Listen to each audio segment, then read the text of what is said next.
Let's explore the unknown area. Actually, I should do the quest. So I need to go to Bile Water. Is that better fish? Well, I think I'm gonna do Trails In. Yeah, serve Sakura and her master in Bile Water. Now explore the unknown region. And I just started today, so what you saw me do yesterday is what I've done today.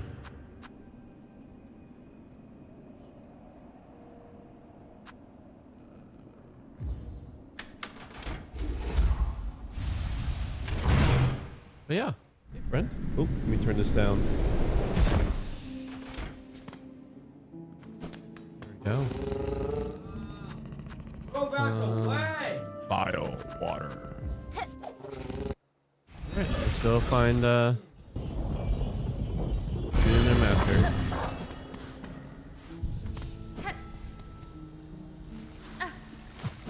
See how my AFK build works. Alright, now time just to roam everywhere kind of thing.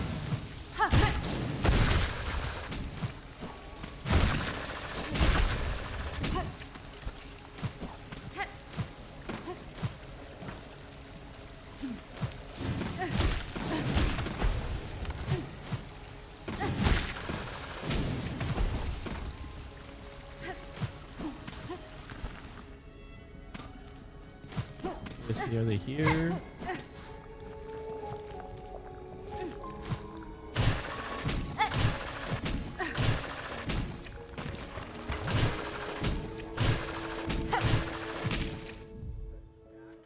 Top left of Biowater has a secret. Okay. Top left. Guessing maybe somewhere right there.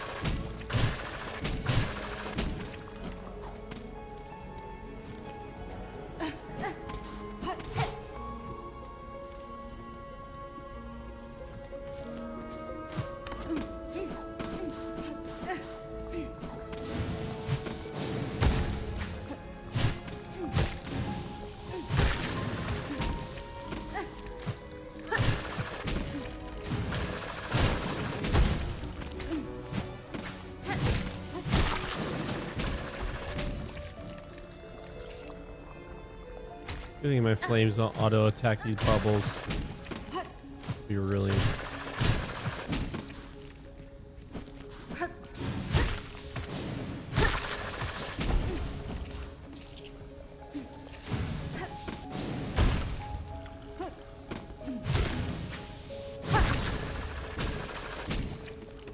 Top off on.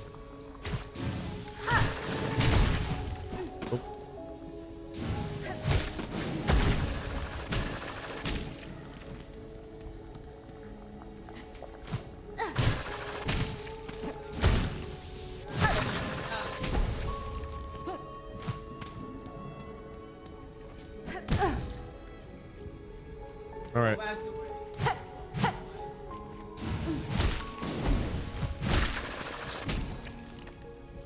Yeah. So I guess exploring every nook and cranny in this place.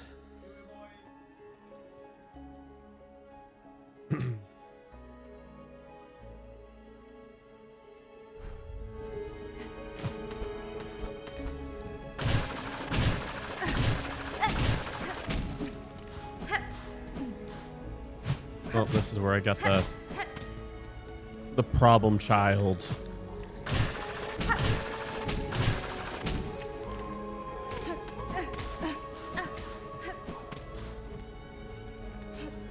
Cute little viney problem child.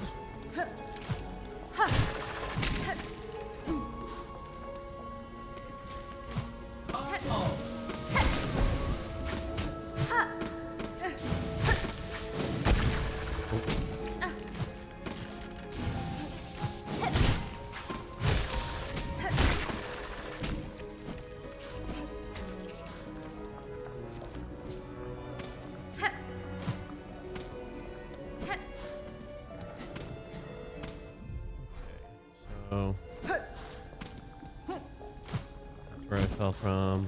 So most likely not going to be here. It looks like. Yep. Oh, that was close. All right.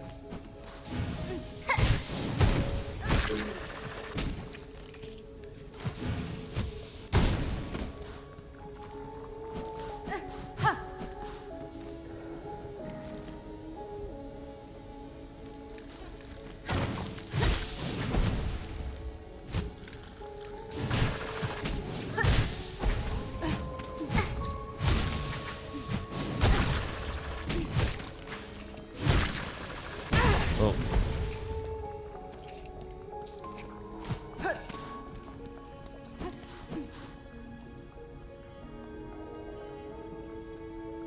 Huh. That is a funny fact. Okay. I'll have to remember that.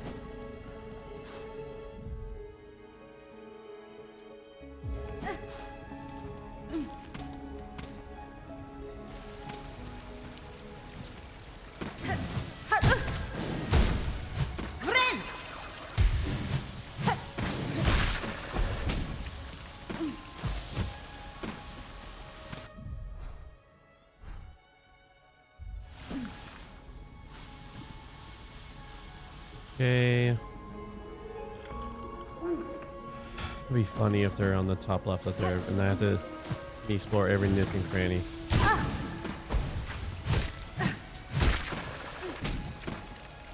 This is not that great there if I build, because the moment I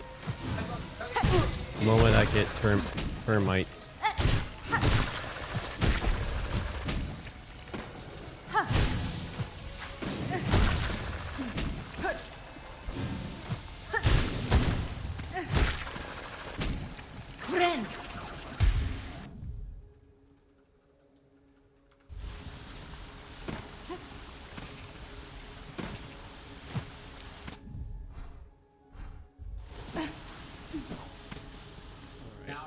Like the exhaust.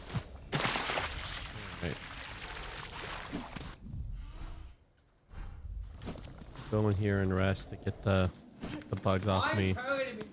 I might just, as I'm in biowater, I might just switch to Wanderer. Just having bugs on you just really breaks the fire build.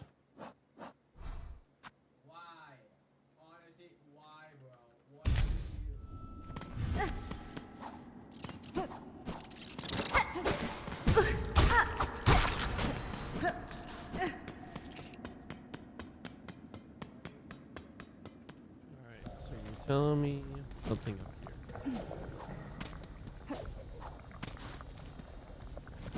Aw. I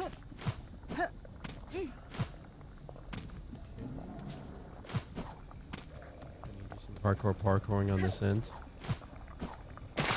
Alright. Huh. Interesting. Alright, I want to get the adrenaline shoot. Now I'm curious. I'll quickly slap on the bomb. Throw it.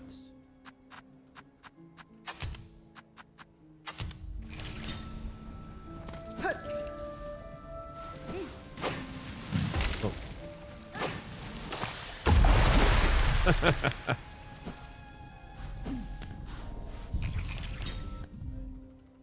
Here we go. Oh, wow. I mean,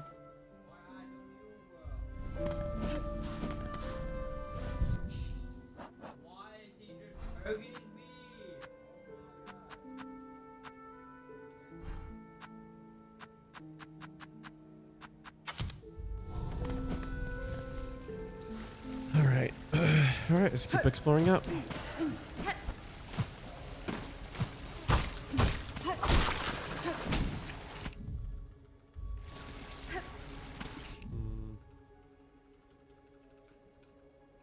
Oh wait, I have, okay, I do have a lot of yellows. Is any yellows that are more important than what I have? Ooh, lucky dice. All right, I'm not in the immediate rush. Oh,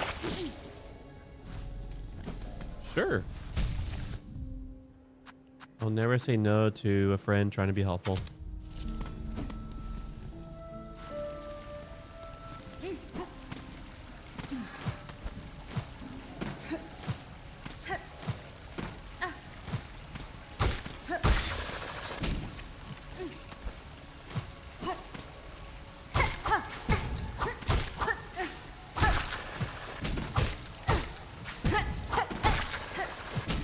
We're in the far left side. Perfect.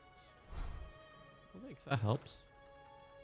All right. I'll explore up here, then I'll explore over here. I feel like I've ever explored over here, but...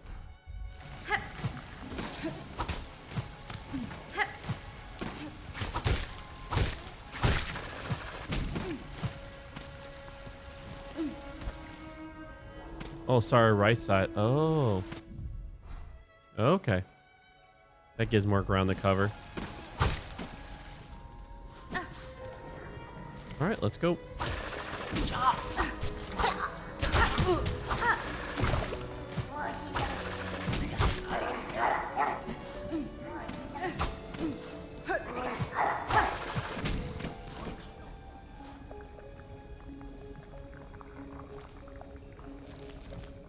Oh, here we go.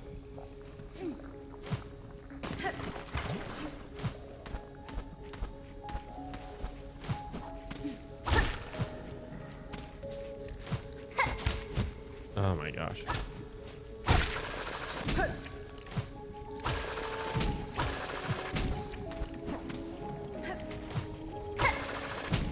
Hurt.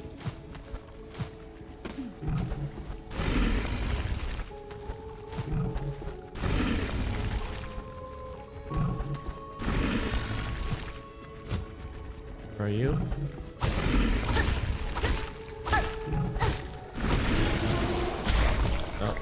Oh. All right, at least he's dead.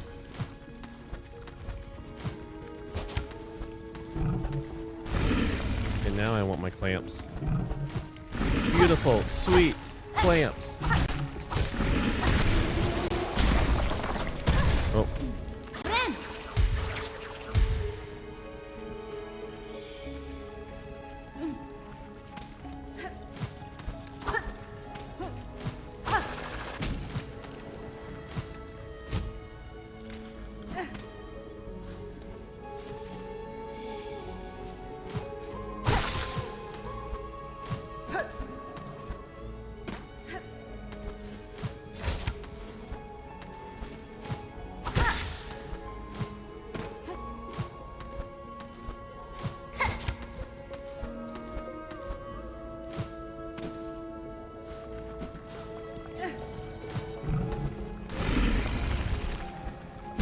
Oh.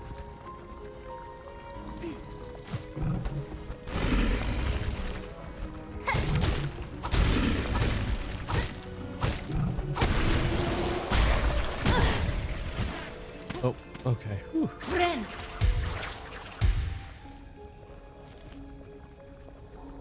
Right, is this the secret?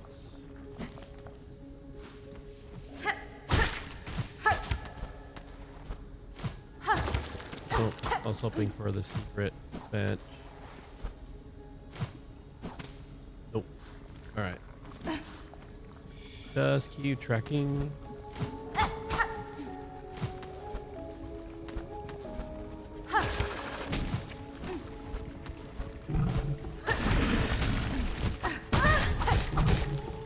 Ah. Face. Oh. Ooh.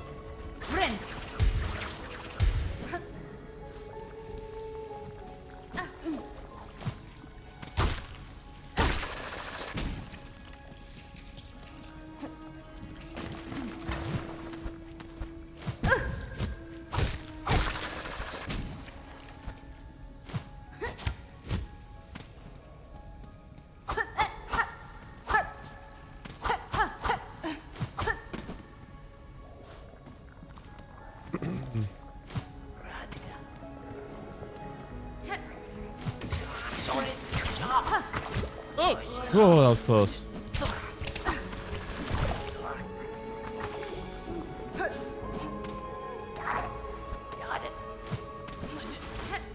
Oh.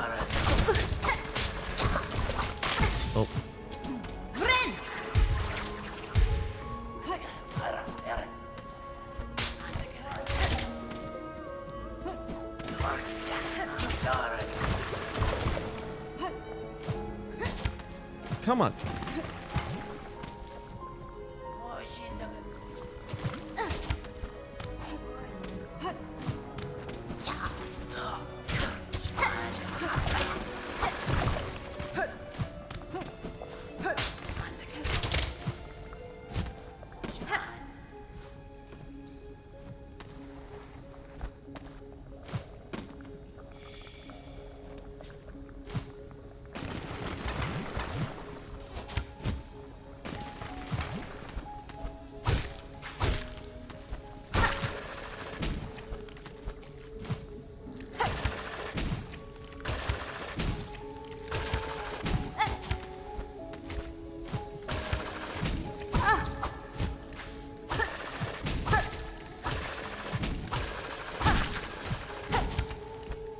Oh.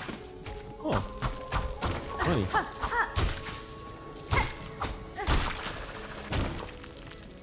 Oh, flea nearby. Please be up here.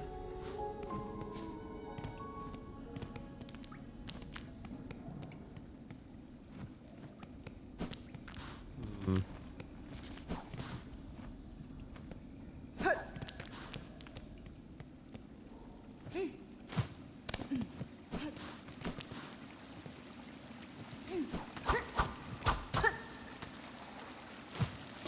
Oh.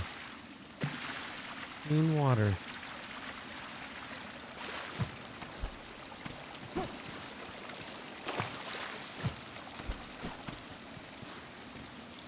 Oh, this is delightful. Oh, found them.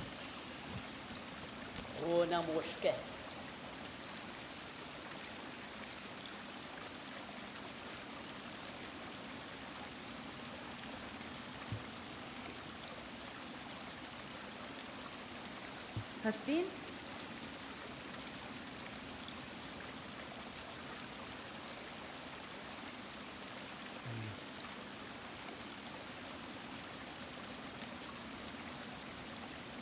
Very sad moment. Wishka.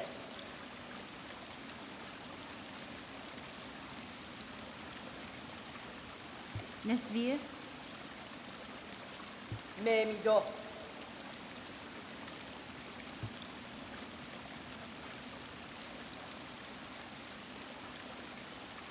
Kietska.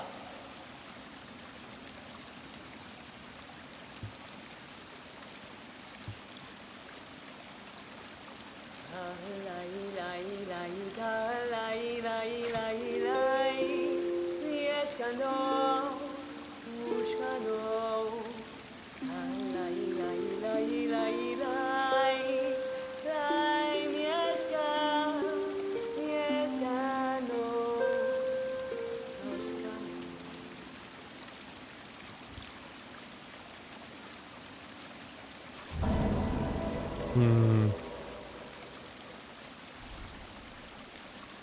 Los kakor.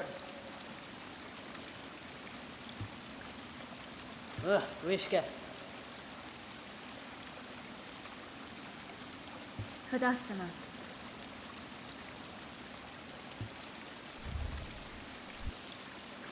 That was delightful. Hmm.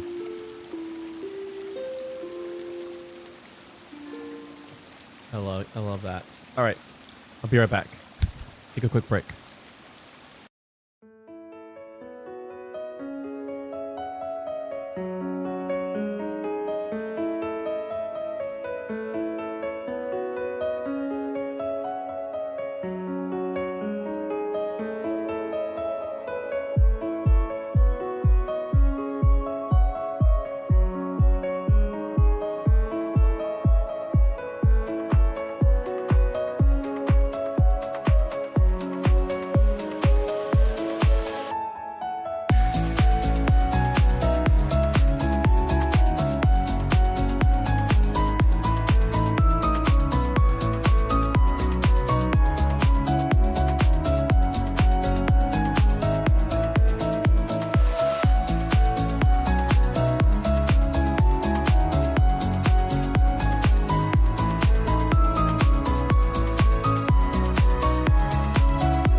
always find it interesting in narratives of warrior clans that I feel like dying of old age would be a sign that of being a good warrior. If that makes sense.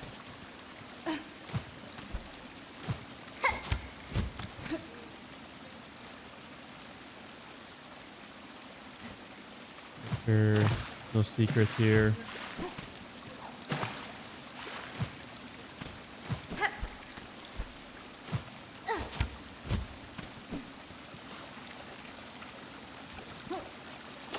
All right, time to explore all the unknown spaces in this game. All right, bet.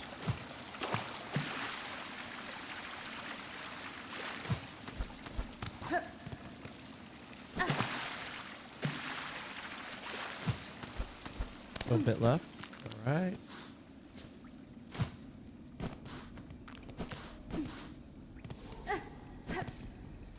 All right, so I imagine it's left over here. More!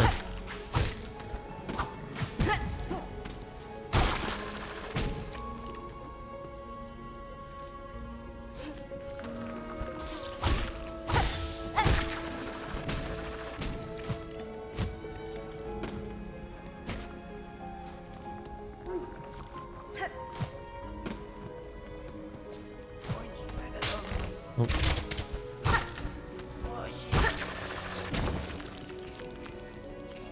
Room below.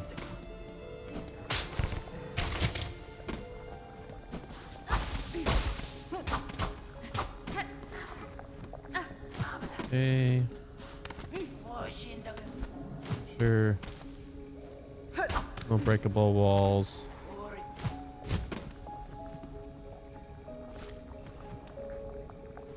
So is a room below this one, or is it this room you're talking about? Oh, gosh darn it.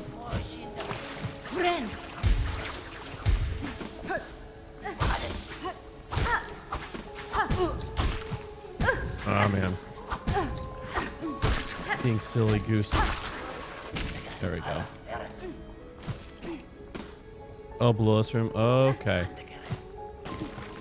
Alright, let me... Oh, this room just keeps going. Okay.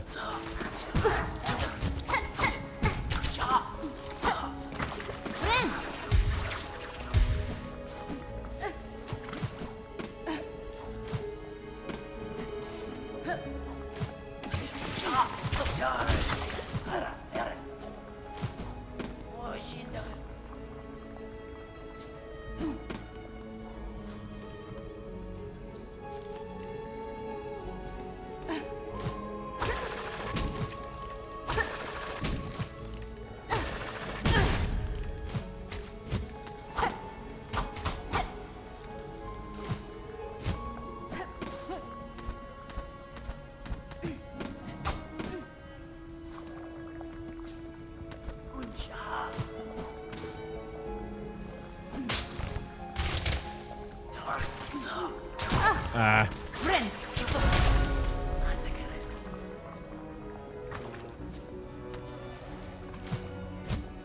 Oh, all right.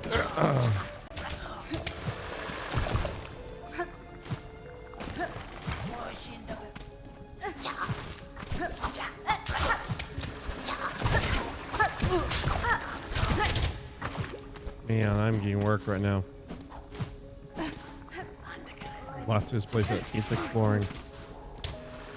Up through vines. Up through vines. Oh, okay.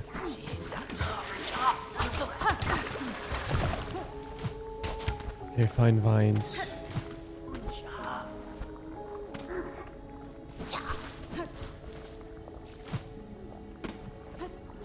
Oh, left? Okay.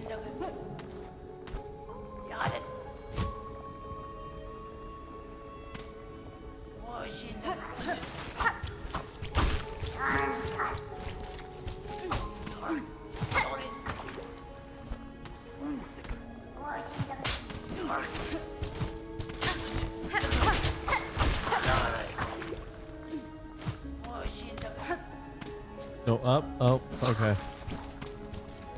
Up here.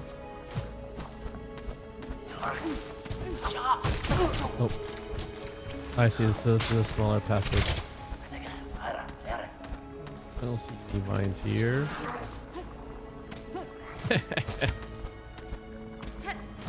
I see. Okay. Don't see any vines there.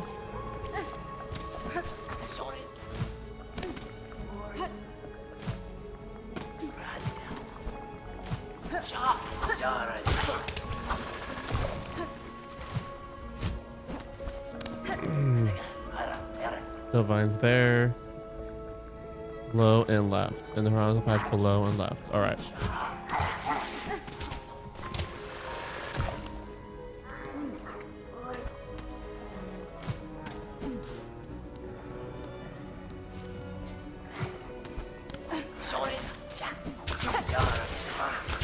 Oh man.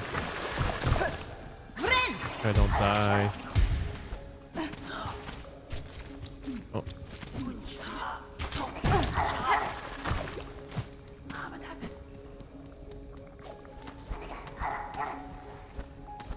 Can I... There we go. Here. Okay. Tell me there's vines.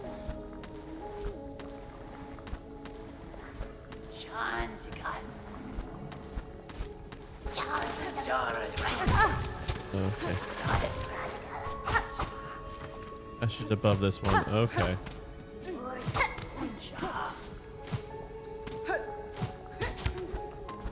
Passage above.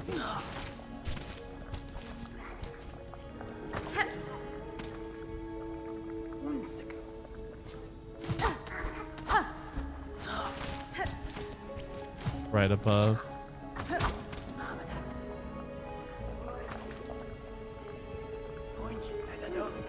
Middle of the path. Okay. Do I need to go in the filth? Oh, here we go. Wait, this is where I started. In the not in the big opening.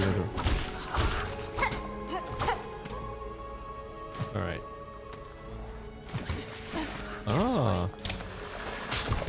Here we go. Oh.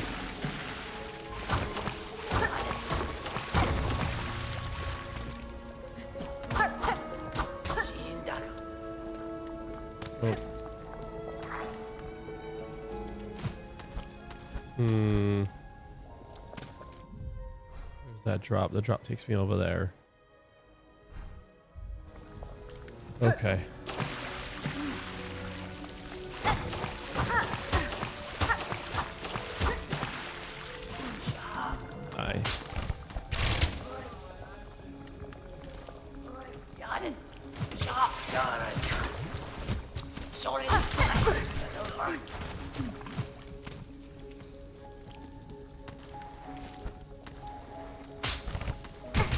Well. Okay.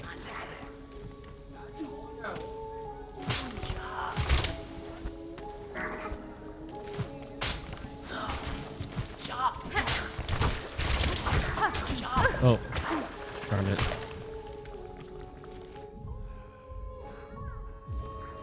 Here. Okay.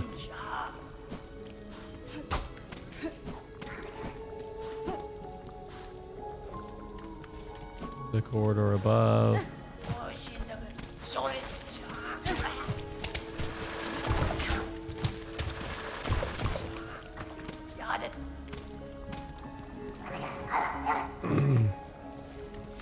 Right.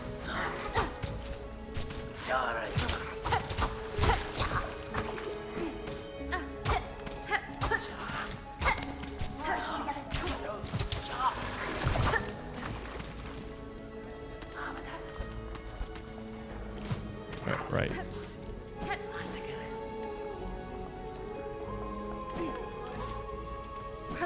Quarter to the right. Two. I wonder if it's mirrored. Oh.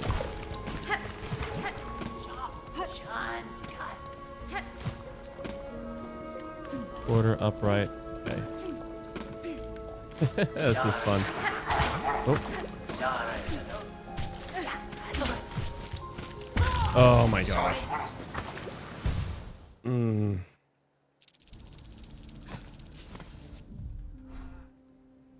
Ay, ay, ay. Nope, don't need that.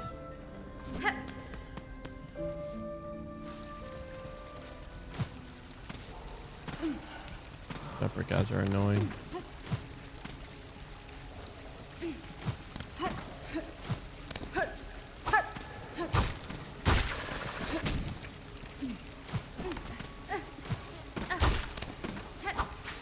Well, that reminds me, I can also equip. There's a lot of dodge. Also equip the clamps. Actually, stick to Reaper. And I want to equip the clamps. Oh, that's not the clamps.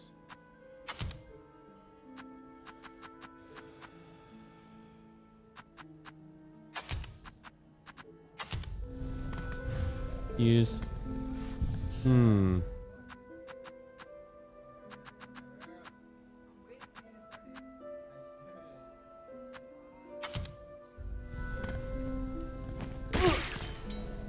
Ah, yeah. That makes sense. Let's get that extra health.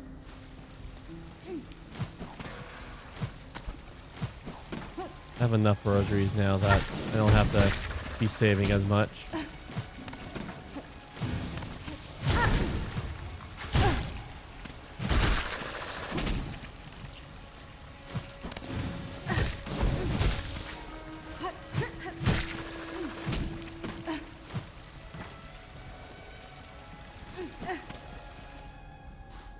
I do have the Architect crest.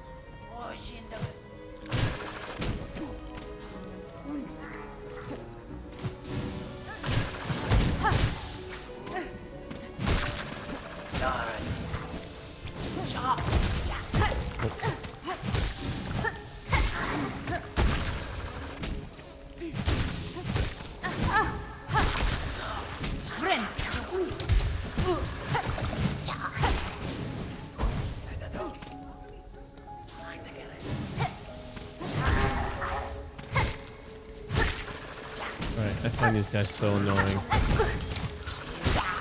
You're getting the bugs.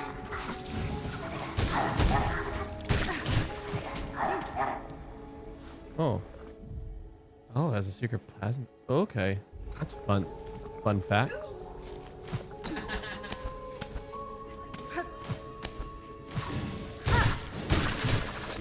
Oh, man.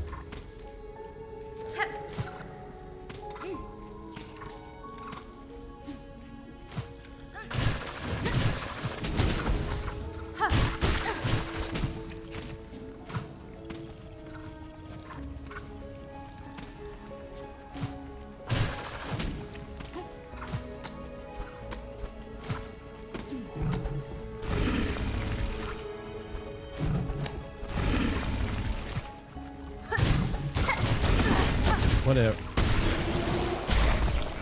What? Okay, game. Alright. I think I had too many rosaries.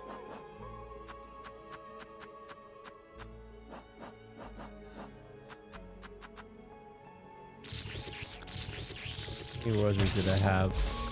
Only 120. Makes sense. Give that little extra.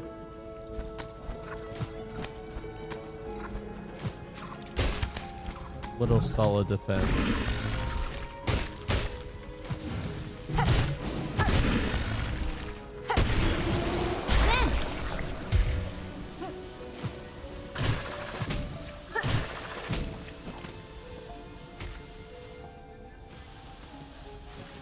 All right.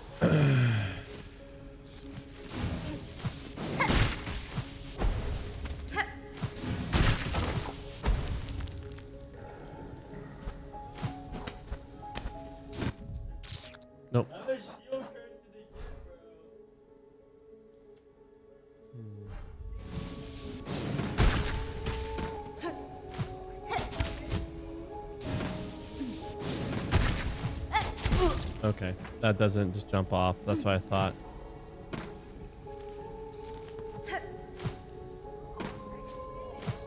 Hmm. It's a good survival technique. You like that?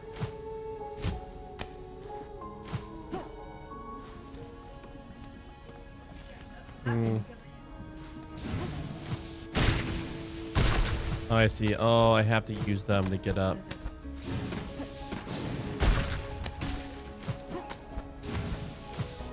Or I'm just blind. Didn't see that jumping platform until now.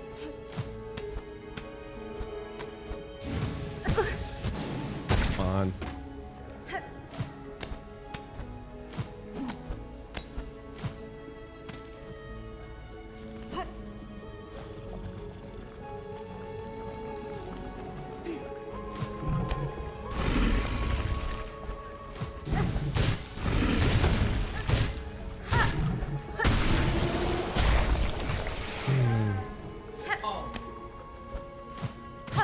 You're saying there's a secret benchmark on this left side.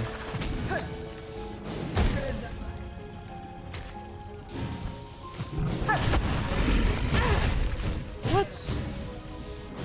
I hit it. Oh, near the flea.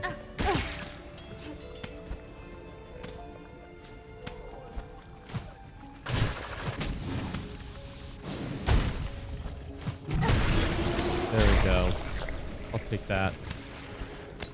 Don't have to puggle everything.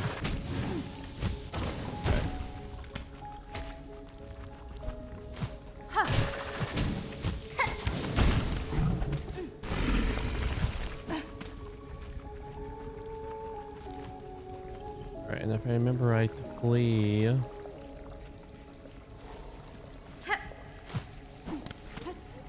come here.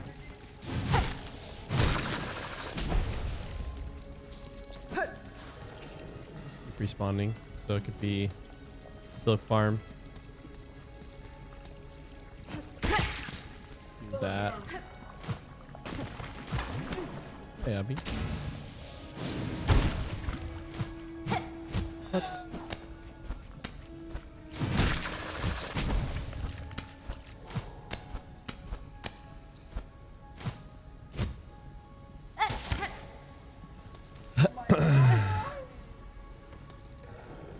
How are you? How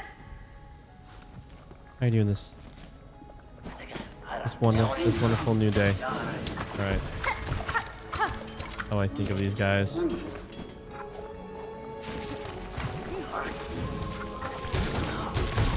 Oh, that got me from. Okay. I thought I had angles.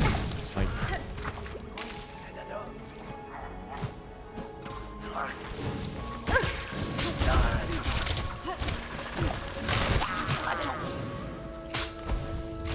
Oh. Hmm.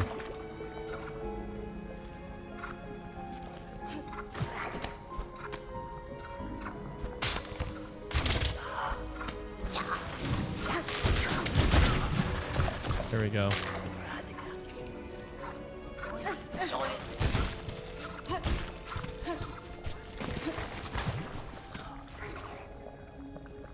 Here.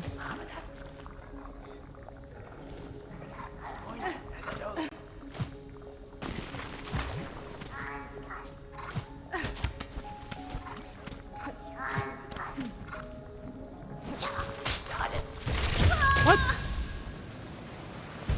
That was all the way. There's so much distraction going on right here. All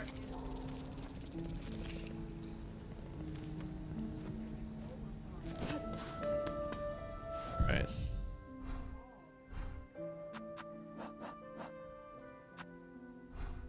want to do Reaper, but oh, actually, I want to see the secret interaction with Architects. Let's see it.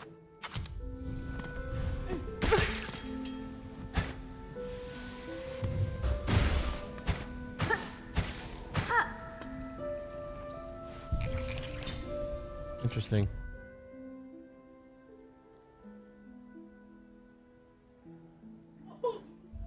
Okay.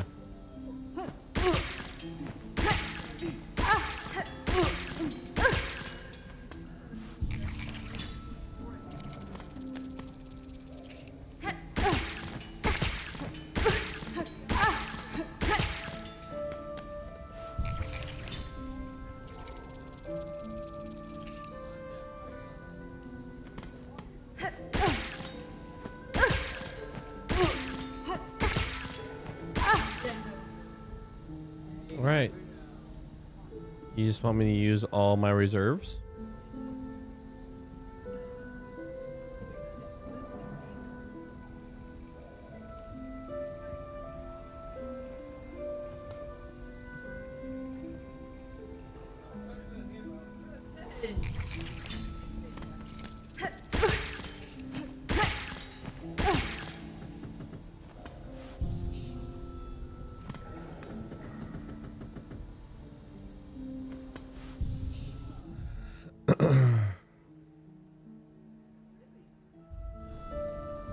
Hmm.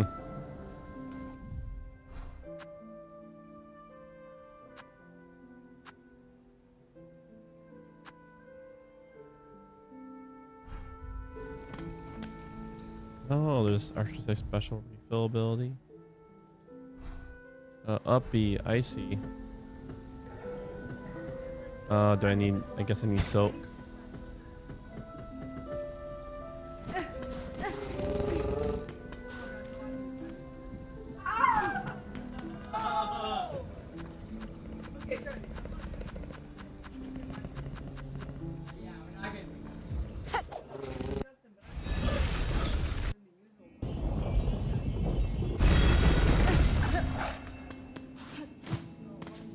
Silk, so I'll go here into my little.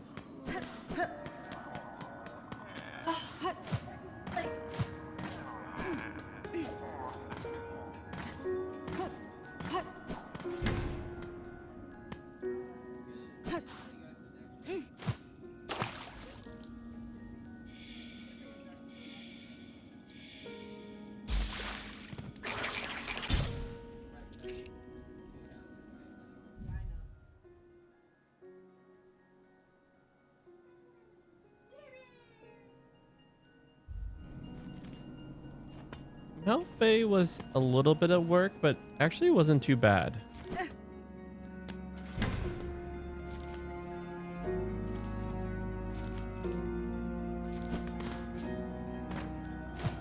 I did just like recently be Celeste, and I'm just figuring out, the limitations and how far and what combos I need to get to places.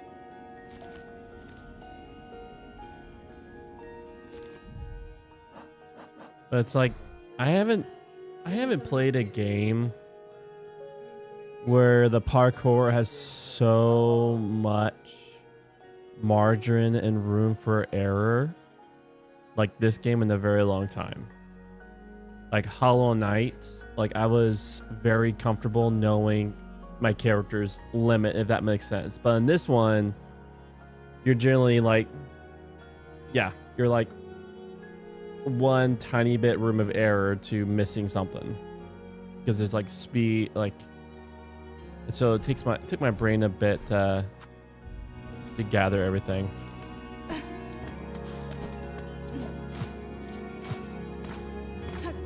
If that makes does that make, I don't know if that makes sense. Yeah.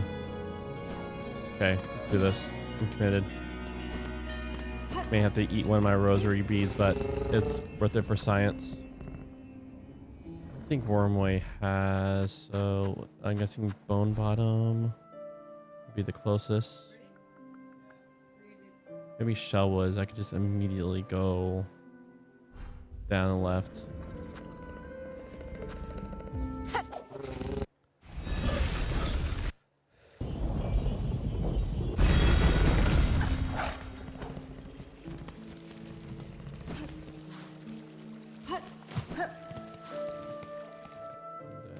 Down.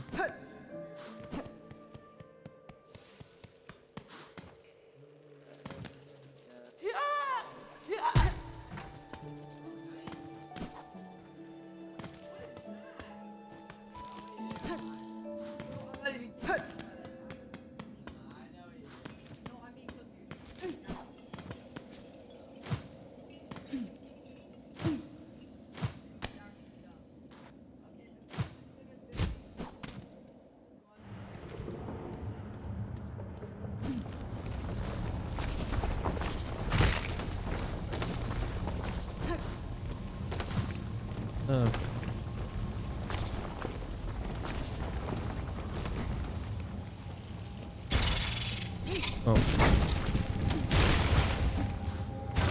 I really play this one.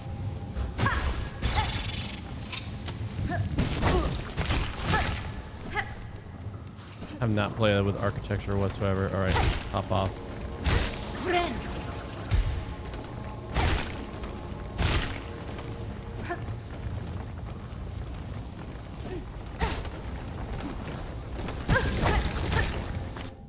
Hey, can you?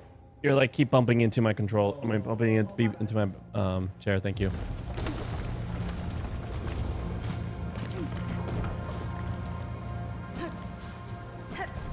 Up. Oh, of course. Got my compass. I'm lost.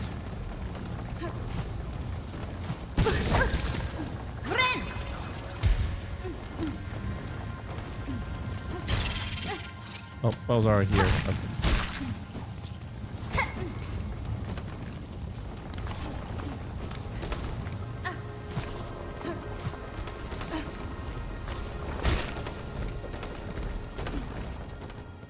Wait, what? Is this the top? Top left, of course. Yeah, I was like, this is weird.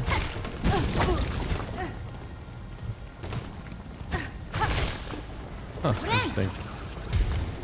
It's like I iframed through them for a second. Oh. Left. All right, not through there. Here, so I see if that's a little secret.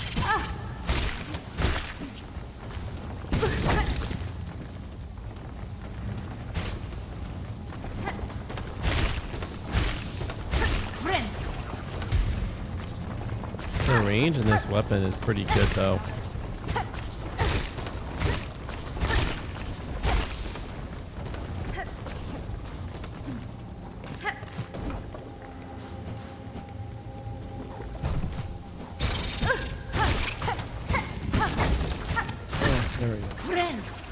Don't mind me silly goosing it. Just what my skills are complicated or complicated, and then I'm like silly goosing everything. You know how it works.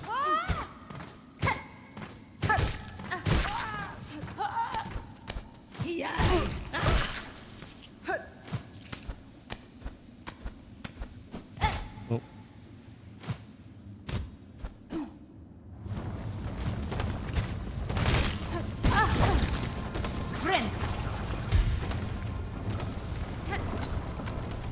Here we go. Here's a doctor. Pirantes, Yava. Let's go.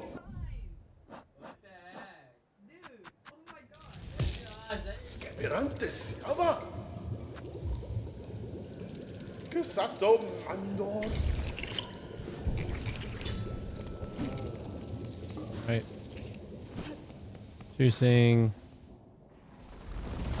fill it. Right, let me.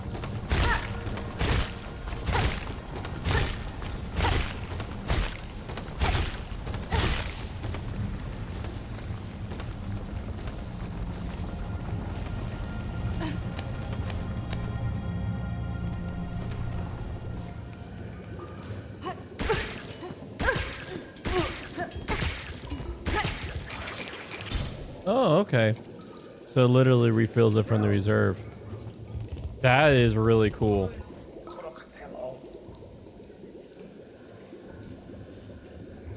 And the architect has some.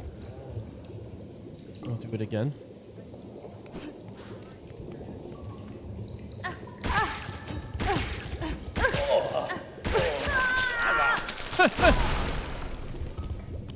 Oh, and it makes all her health temp health.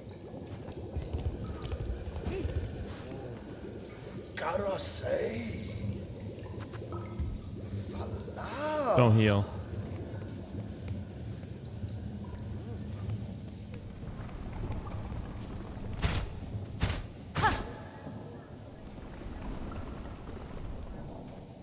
Wait, what? This is auto healing health. Okay, let me see. Oh, what? That is nuts.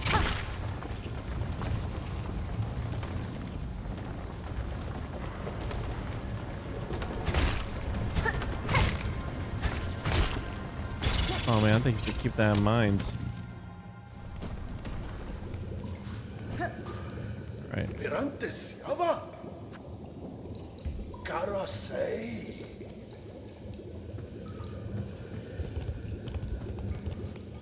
Pirantes, I was Yava. trying to top off my. Era. All right. I need to use some more memories because. But I could roll with this for a bit. I really wish I would equip something else. Yeah, I'm just gonna. Okay, good to know. That is fascinating. Oh, she could play on the bench.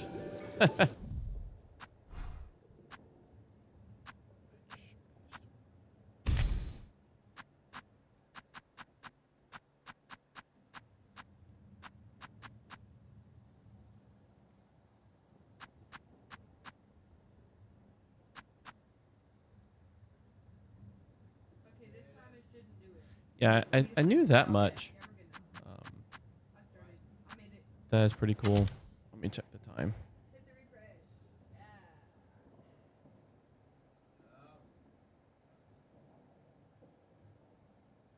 Okay, this time if it goes down to only 1, then the game's broken because it said that it was going to 11. All right, so you guys, we have like 3 more minutes left, so I'll say whatever after that game you guys are doing. Let's go. We're doing a blackjack game. Okay, after your blackjack game. Oh, that makes sense. Why is it starting? Oh, it's just powering up. Don't worry. All right. Okay.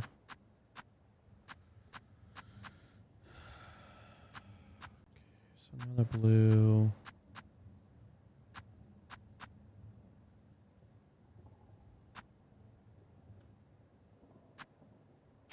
We'll do that. Decided to elect the double healing to get termites off me. Right, we'll call that good. I bet, especially with that health regen. I just, again, my always trying to save resources. It's a Bulbasaur. That made me just ignore Architect build, but that interaction is crazy, crazy cool.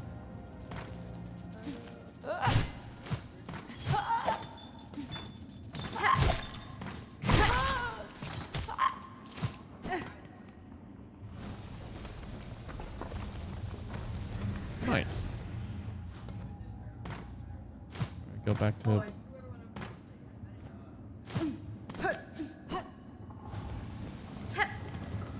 Oh, not this way.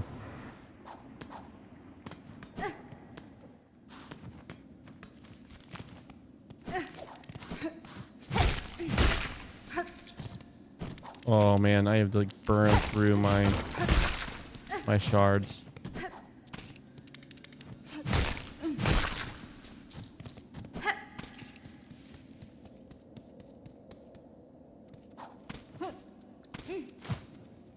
Alright, once I find the secret bench though in Biowater, I'm down pounding my head against whatever boss is there. So I'm a glutton for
I forgot. Oh, there's the clampers. Okay, good.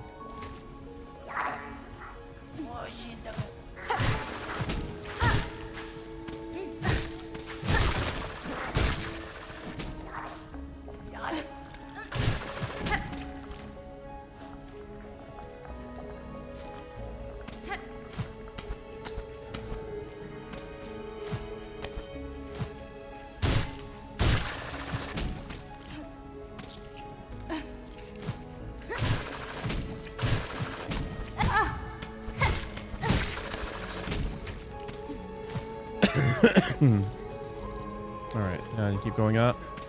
All right.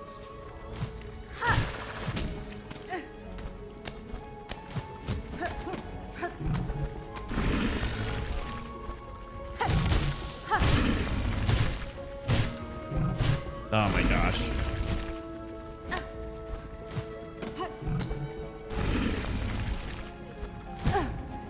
Okay.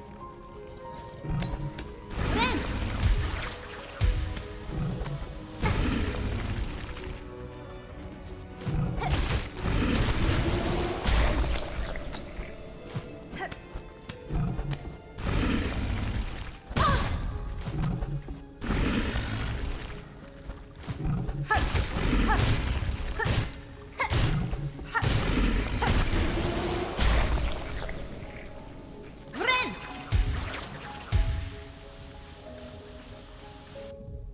no, wait, shoot, ouch.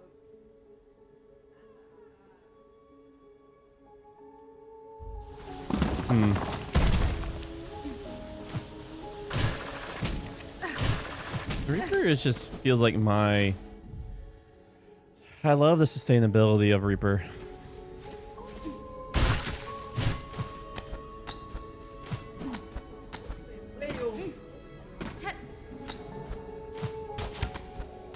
I mainly use my silk for recovery. The fact that I can.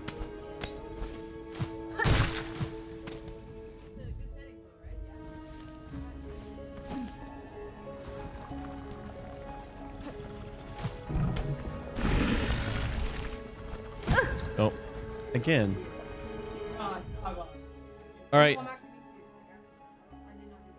All right. So we have physical adventure and one section of reading. You ready to do it?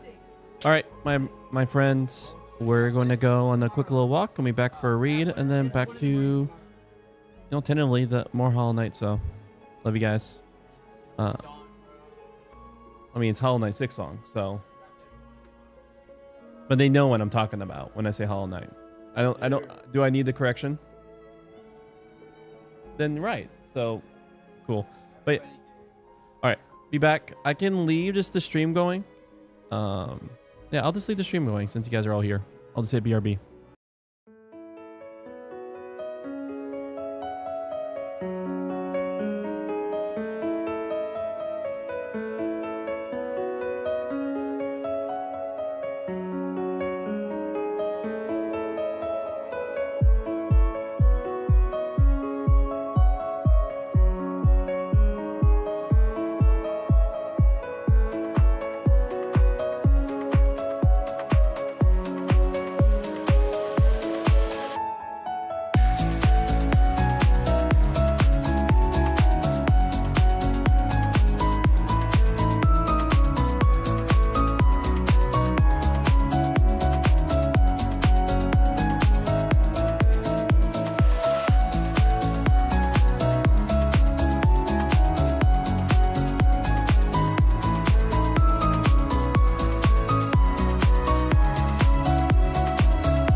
in the game.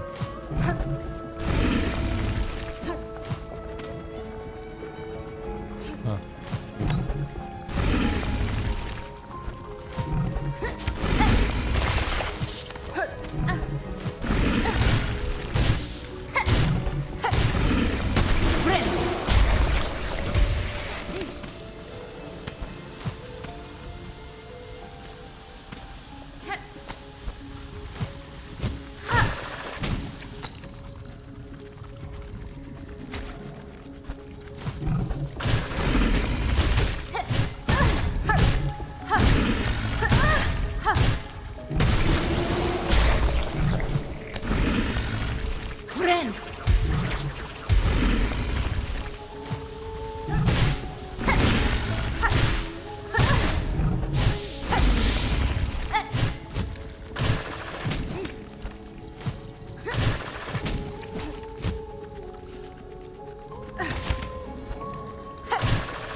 Oh man, Lanta.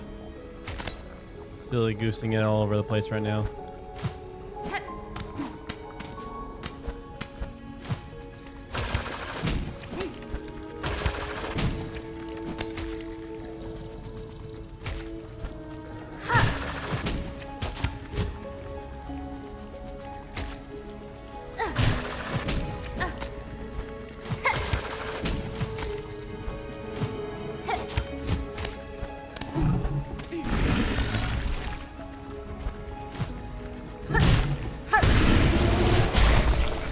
What? Okay.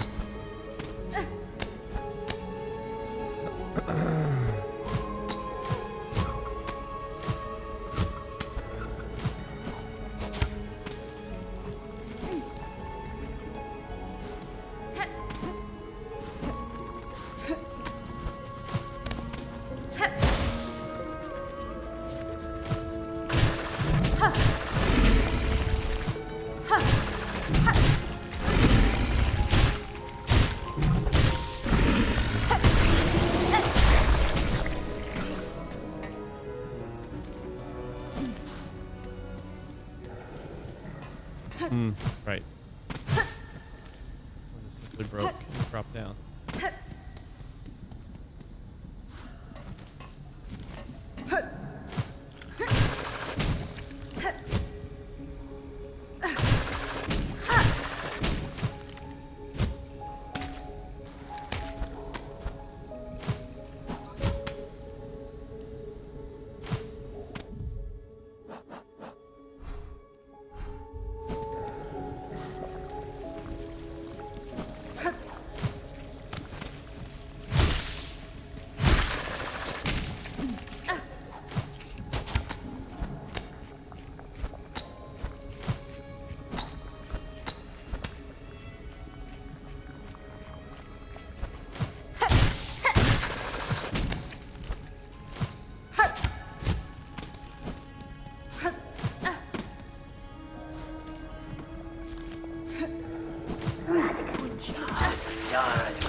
Silly goose, you get hit by everything.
hit right trigger instead of left trigger.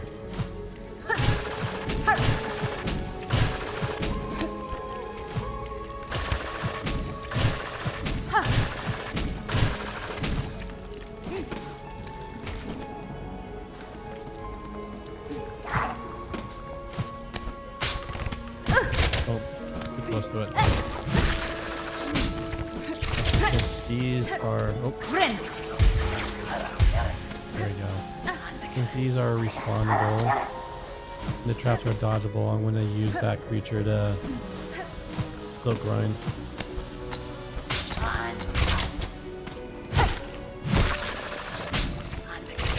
Oh, they die, they pop it. Okay.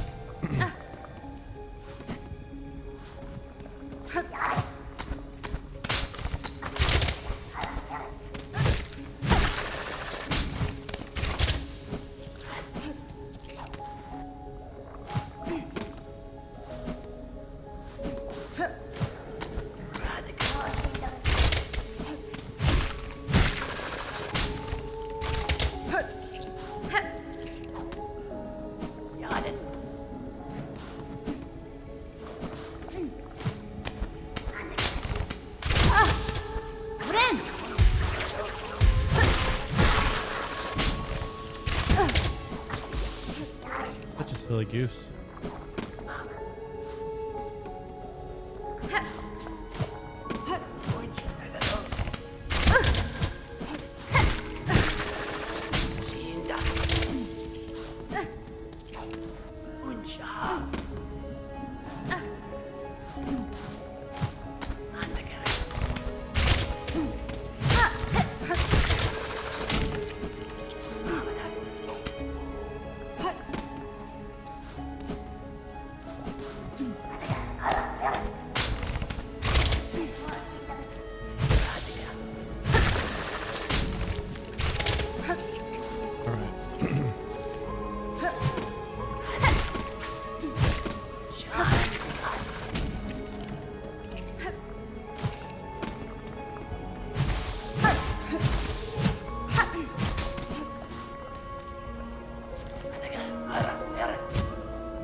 Oh, I see. That's right. That's... I need to find...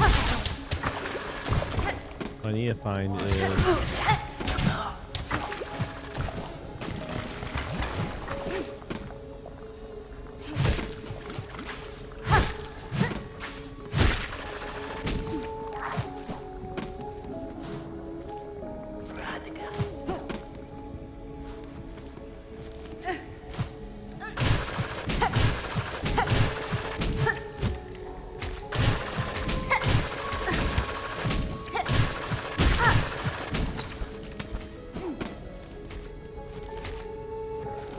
the water area.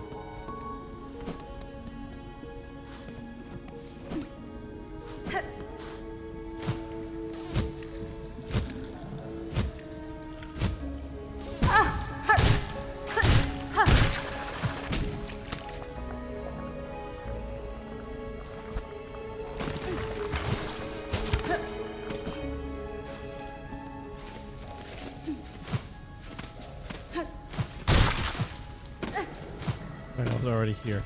Burp. Friend.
Oh man.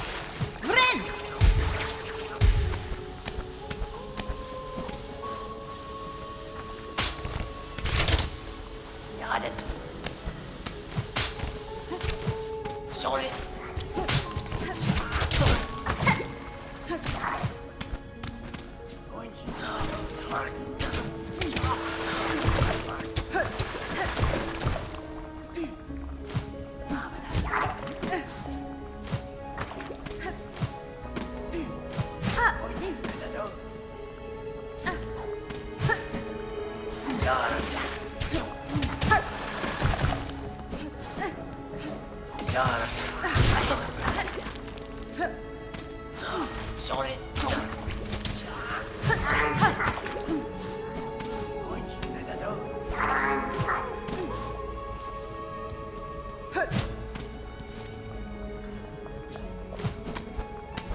Oh, I thought I dodged that.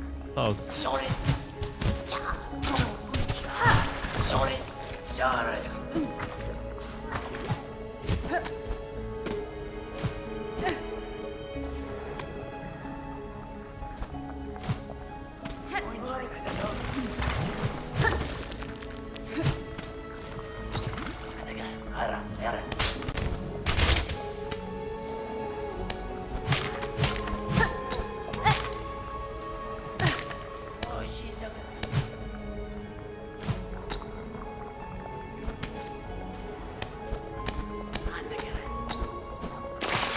Oh, oh.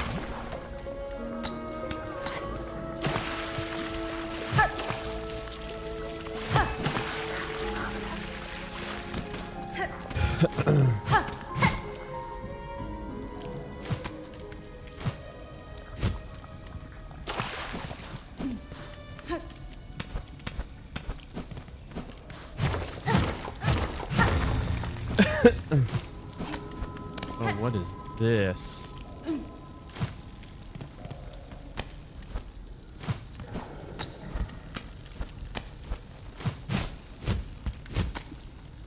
Oh. Okay, there's that. Not through filth. Here's the filth. Huh. Okay, we close down the door.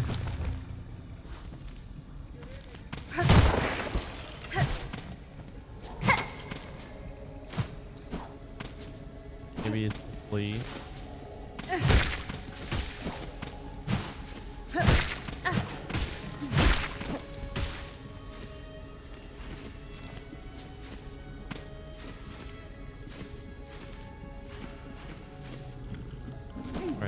gotta go up.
Oh.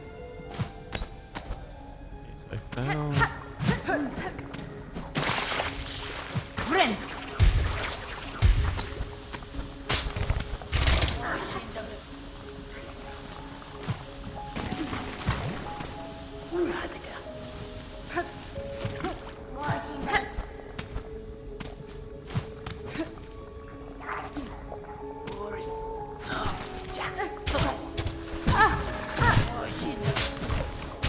Oh, man.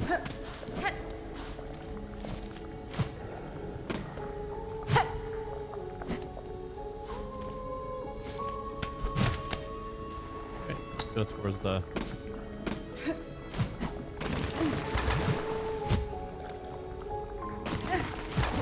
Go towards the extra boss.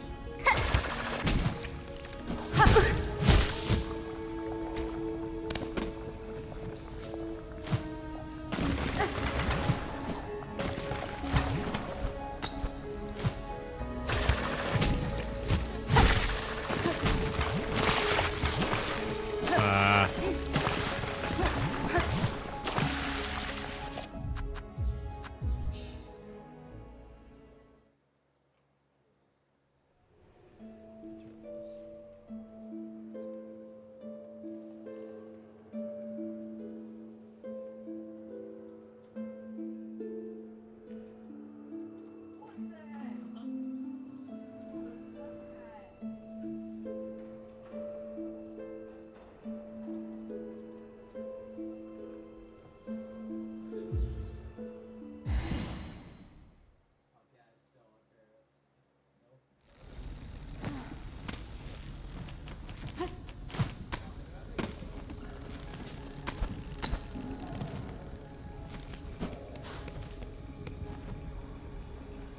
I wonder if it'd be better if I just... Alright.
shows I should probably just go to the right and take the shortcut.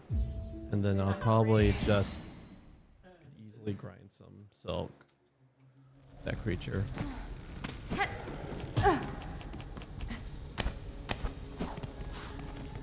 Hmm.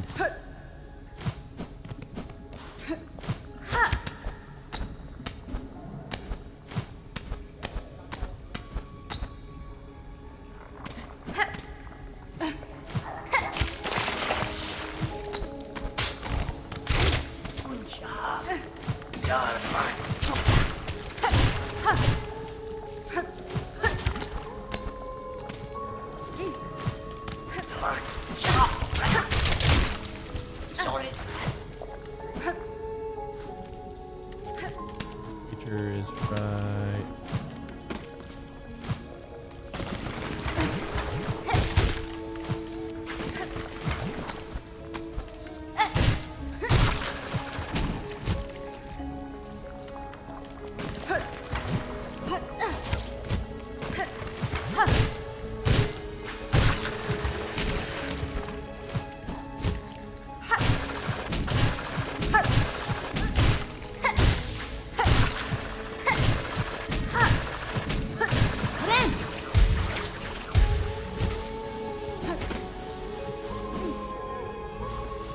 This works.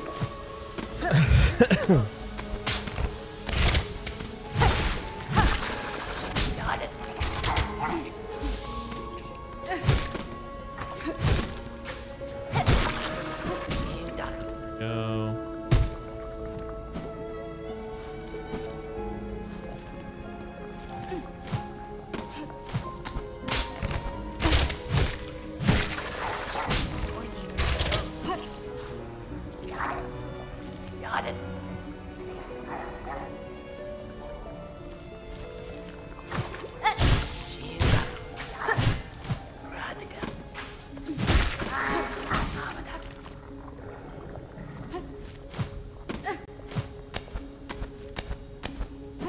There we go. 4 hits and I'll be topped off.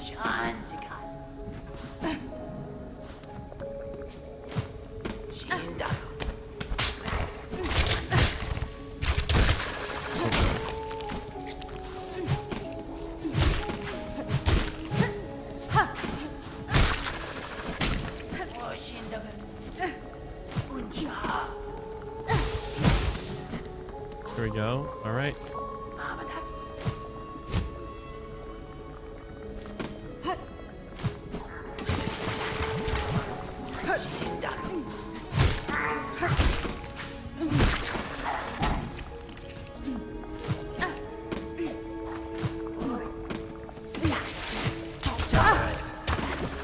Alright. Let's do this.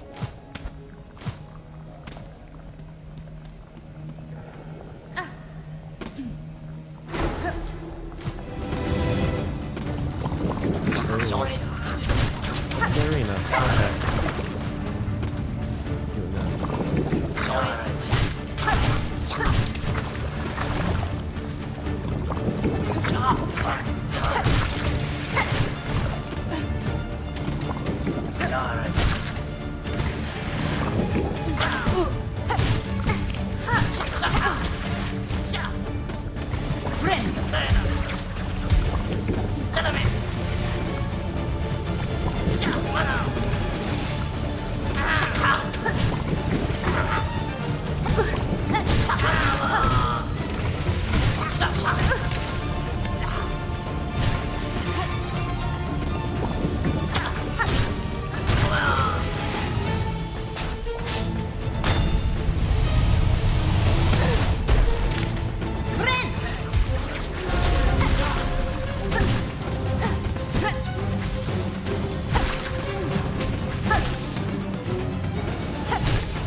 Ah.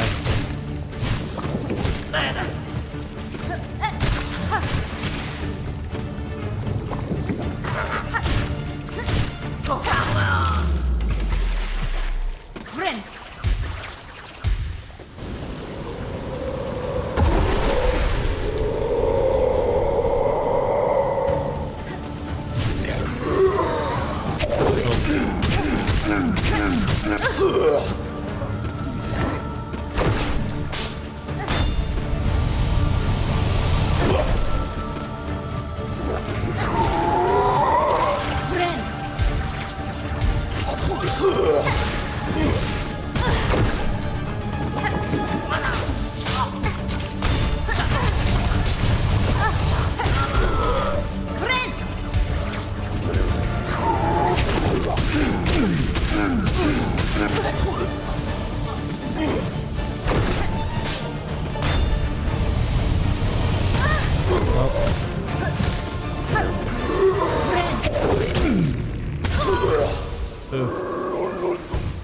All right, I could do this.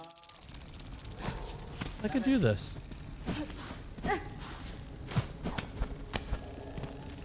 Not as bad as I was expecting.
Hi.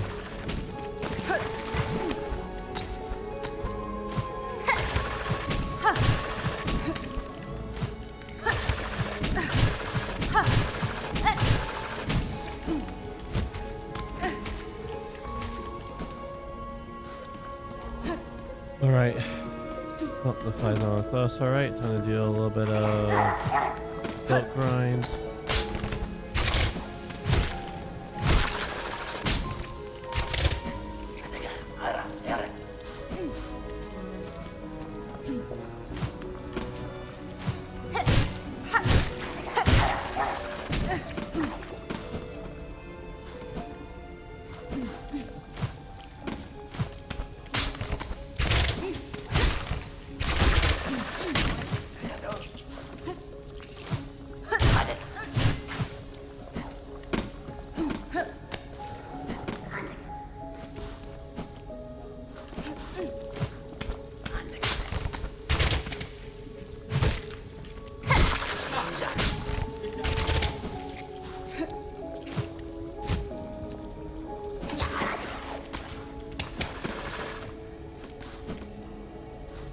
Break off.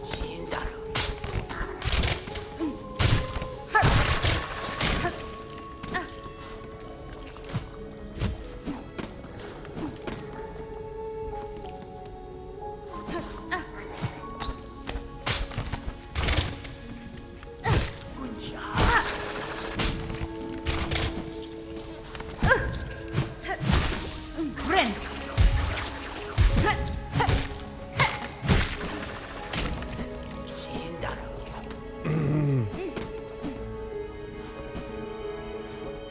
Not expecting a fly there.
I can do this.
Oh my god.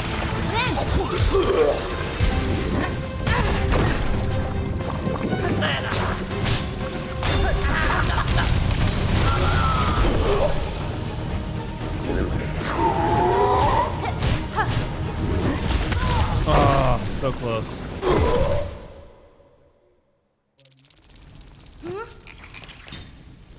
Here where I have plasma. I need to...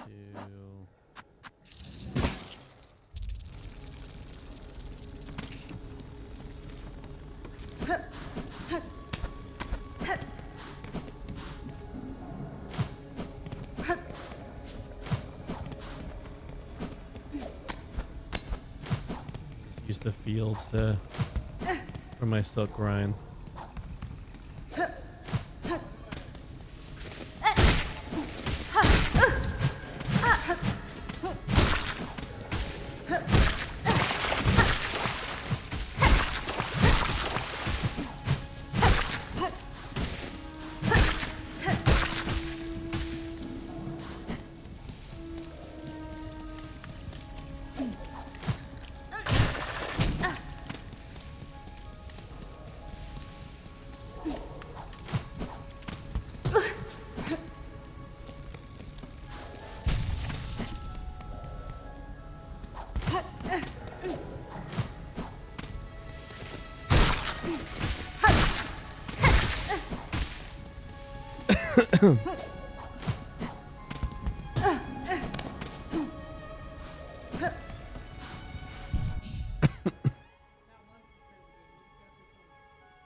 I tried.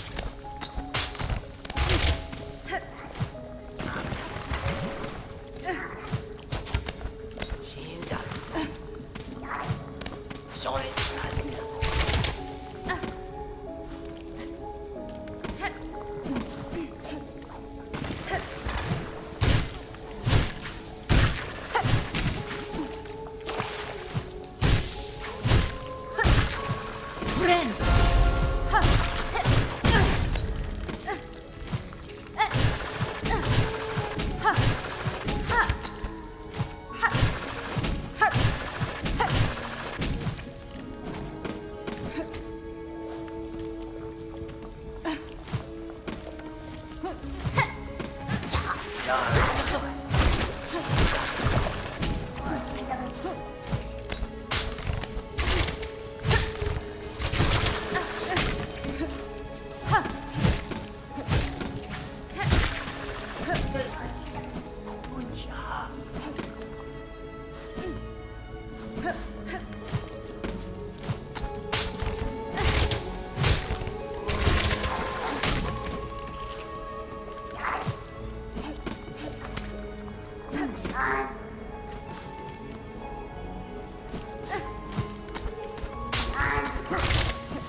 Stop being so rushy.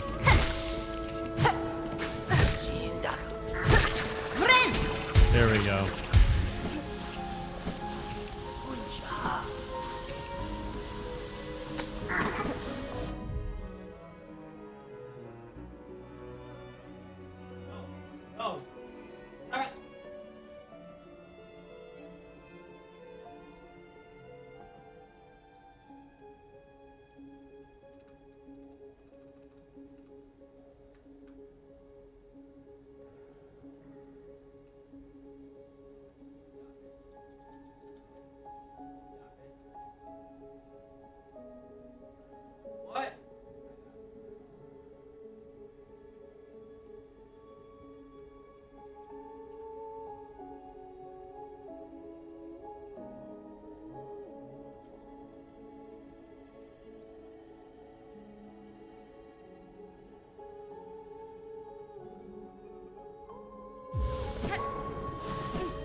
Oh my Lanta.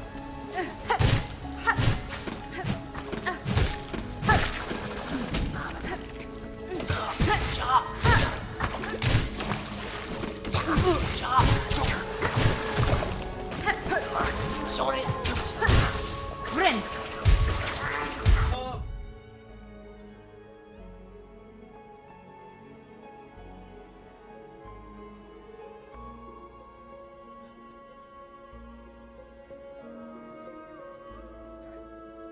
No, I need parkour.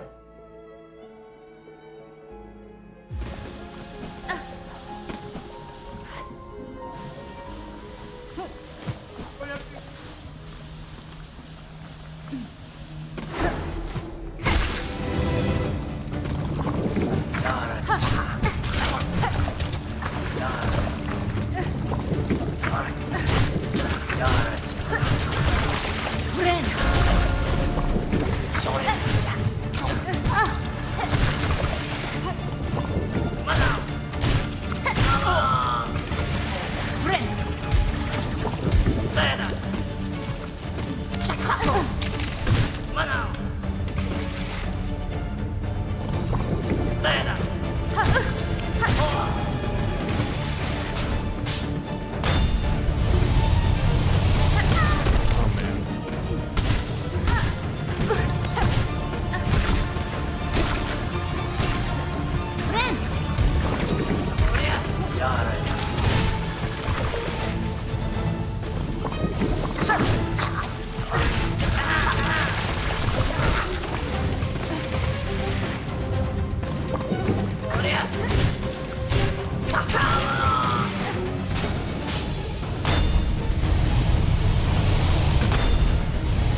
move, and they'll miss me.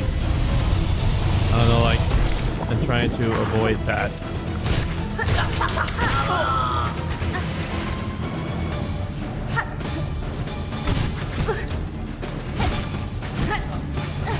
Oh man. Friend.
Um,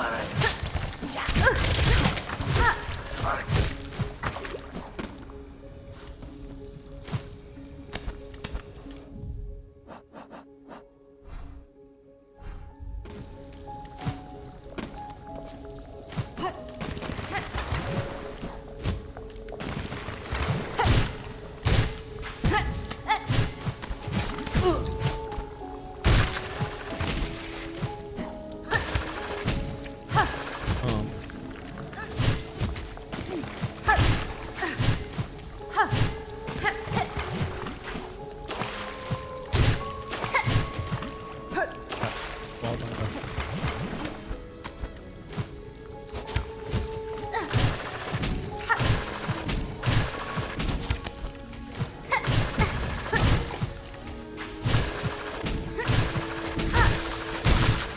Friend!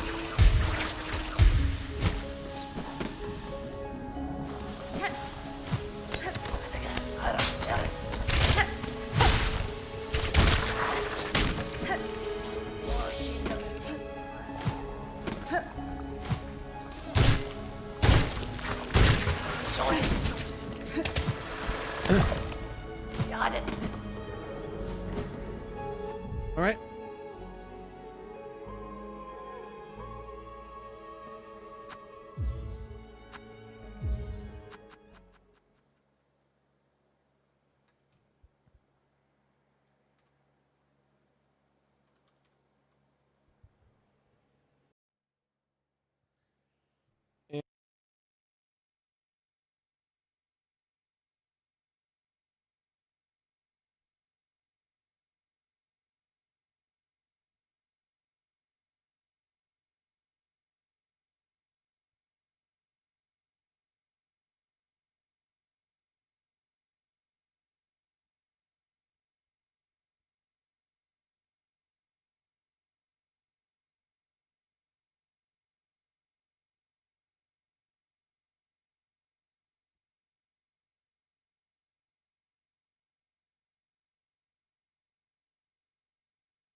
Yes, you're home amazing.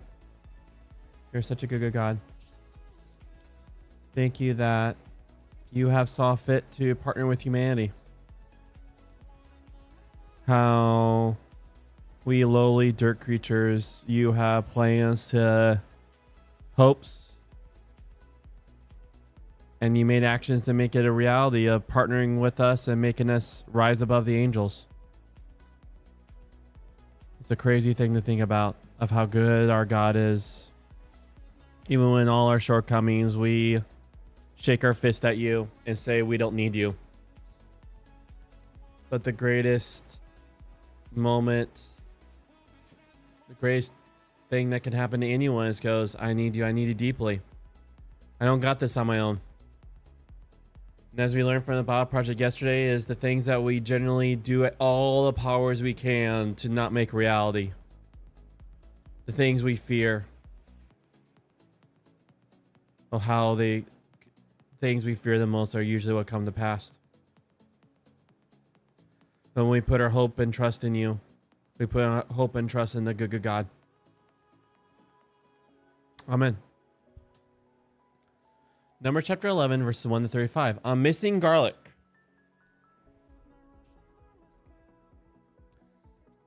Yahweh's heard, his anger flared, and Yahweh's fire burned among them and consumed the edge of the camps.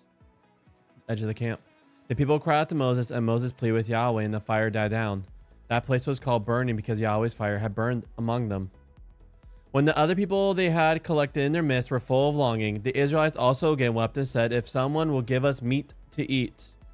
Remember the fish we could eat in Egypt for free, the cucumbers, the melons, the leeks, the onions, and the garlic. But now our throats are dry. There is nothing at all to see but the stuff. You remember what this stuff is? Manna.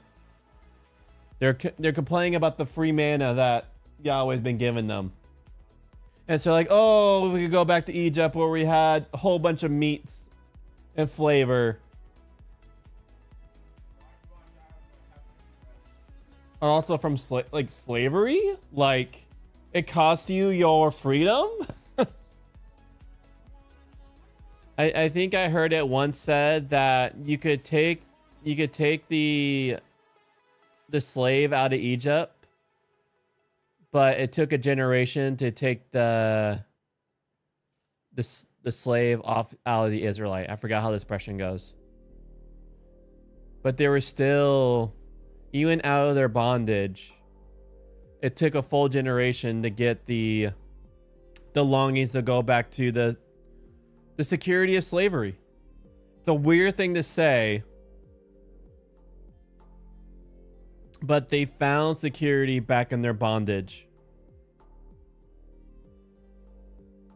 The stuff was like coriander seed. In appearance, it was like resin. The people went about and gathered it, ground it with millstone, or pounded it in a mortar, and cooked it in a pot or made it into loaves. Its taste was like rich cream. When the dew fell on the camp at night, the stuff will fall on it. Moses heard the people weeping in their kins group, each person at his tent doorway. Yahweh's anger flared right up, and Moses was troubled. Moses said to Yahweh, why have you brought trouble on your servant? Why have I not found favor in your eyes that you have put the burden of this entire people on me? Am I the one who conceived this entire people, or am I the one who birthed it, that you should say to me, carry it in your arms, the way a nurse carries a baby?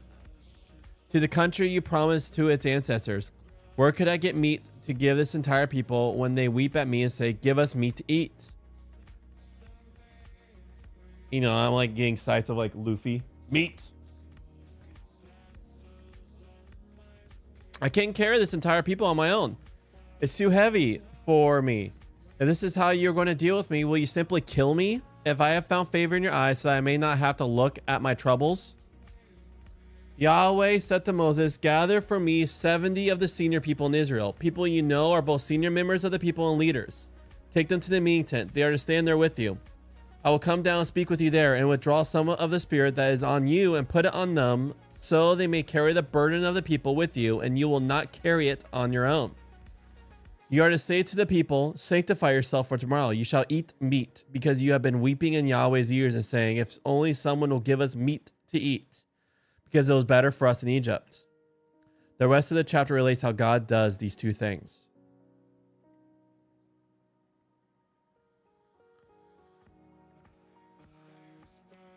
All right.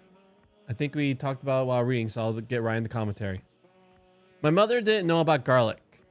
This is not unreasonable. She had learned to cook in the days when British cooking was boring. When Elizabeth David introduced us to proper cooking, she was our Julia child. And before immigration from the Indian subcontinent turned chicken tikka masala into our national dish, my mother didn't even know about onions or leeks. Only from my wife, who came from another part of the country, did I discover that onions are the most important vegetable in the world. And I don't think any of us ate melon until the first time we visited Israel. You can certainly agree with that onions is one of the most important vegetables in the world.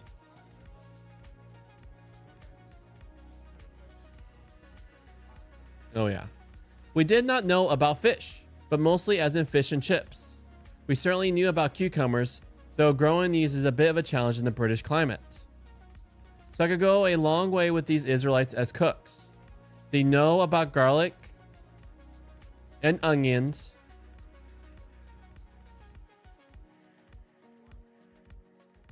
They know about garlic and onions and fish, and I can sympathize with them for missing these in the wilderness when all they have is this stuff. It's what we usually refer to as manna, which are more or less simply transliterates a word that readers might otherwise take to mean what. Hence the Israelites' question, what is it? It seems to be a resin-like substance present in the morning on certain trees in Sinai that you can indeed treat in the way it's described. Why are the Israelites so worked up when only 3 days have passed and in a few days they are due to be in the land flowing with milk and honey? Why do they make a fuss about meat when they have flocks and herds with them? What is the point of the reference to the people they had collected? The word comes only here, but it presumably denotes people from other ethnic groups who joined in the Exodus, according to Exodus 12. Why is Moses so worked up? Why is God so worked up? It is not the first time these dynamics have appeared in the story as a whole. Hence, in part, those last questions. The opening verses relate an earlier incident that Moses handles in a more even-keeled way, and that God handles by firing a warning shot across the people's bow. This wasn't the beginning. Back on the way from Egypt to Sinai, a lot of chapters ago, but only a few months ago, the people had already behaved in the same fashion. Such stories have a prominent place in the middle section of Numbers. The Torah works by telling a sequence of parallel stories, all making similar points.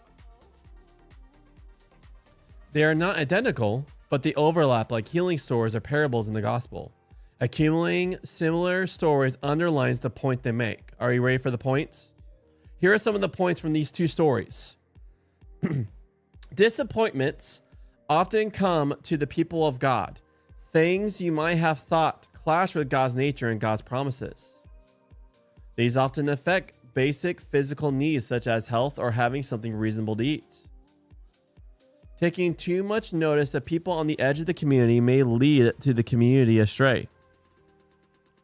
These troubles test the people of God, bringing to the surface who they really are. They can make us look wistful to the past and make us wish God had never taken hold of us. The people of God are then inclined to complain to one another or to a leader or to no one in particular rather than talk to God about their troubles. The disillusion can then be contagious, hard to dissociate oneself from it.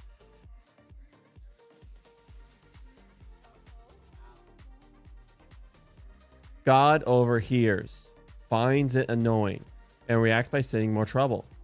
The job of leaders is to plead with God on the people's behalf, not least when the people won't turn to God themselves. The complaint often gets the leaders down as they feel responsible for the people, as if they actually are responsible for their welfare and happiness. It's okay for leaders to bring their complaints to God in the most confrontational terms, rather than complain to someone else as the people did. Even if the leader's complaints actually imply they are assuming they have more responsibility than they do.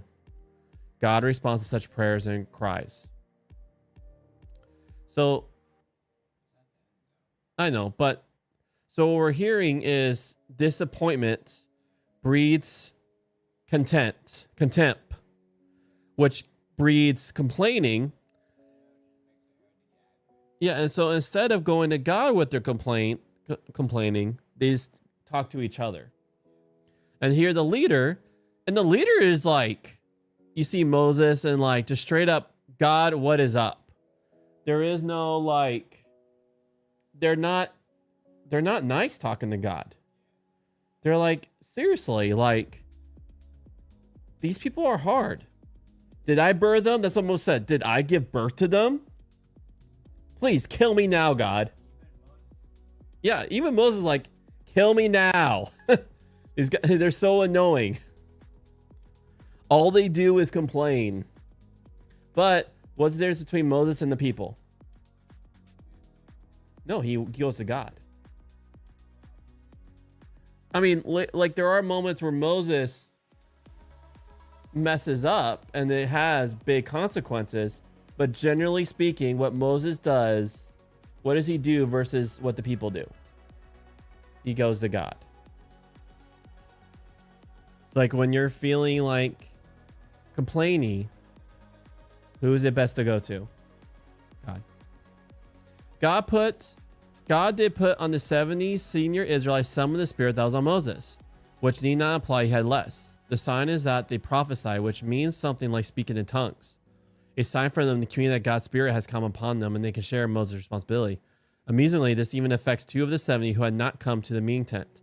Joshua is worried about this, but Moses is fine about it.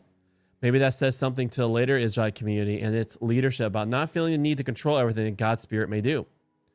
The supernatural wind deposits quail 3 feet deep all over the camp, which seems like an answered prayer, but turns out to be something more complicated, because God subsequently strikes down some of the people. Perhaps they had eaten bad quail, but Numbers comments that nonetheless it was God who struck down the victims. If we are inclined to think this doesn't fit with the New Testament, we mustn't miss Paul's emphasis on learning from these stories. While these stories were written for later Israel, not for the people who experienced the events, and several Psalms already appeal back to them and reckon Israel needs to heed their warning. Paul adds that they were written for Christian congregations to learn from. All right. So that's our debt. So now we just have one more section of reading.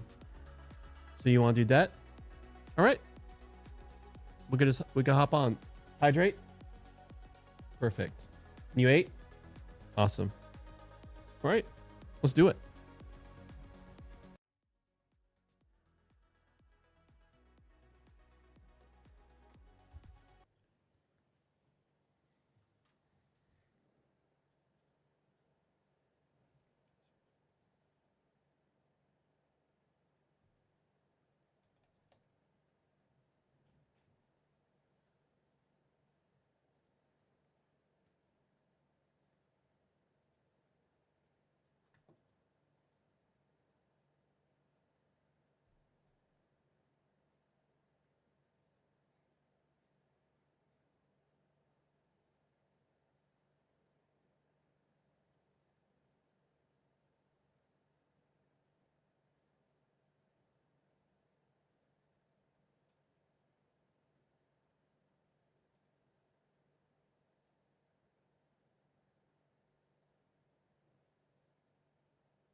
One second.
Let's try again.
Wait, what? That hit me? Of course it hit me. Alright, so I probably should be running under it and hitting it below. Juggling is probably not the best option.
dazzle.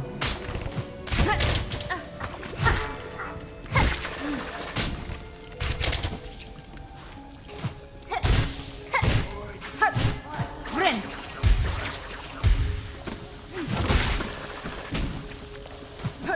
One last time.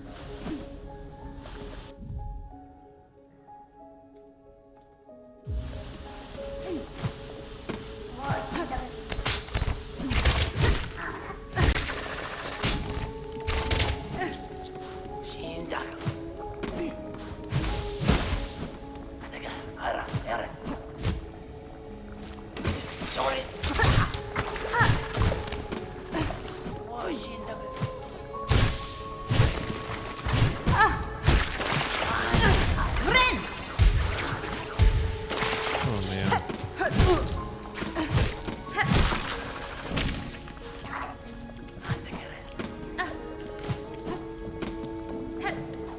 Yeah, I'll just right there.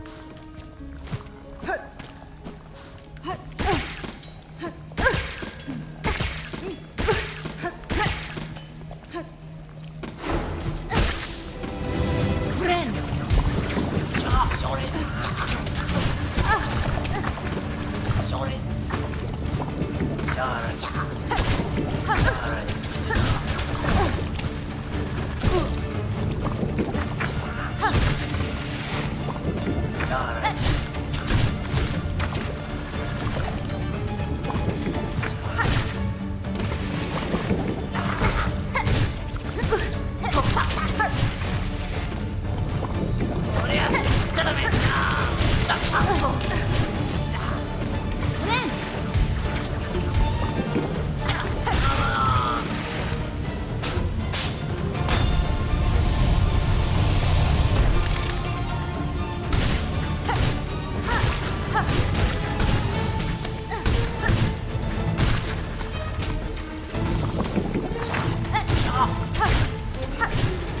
Oh, glad. Friend.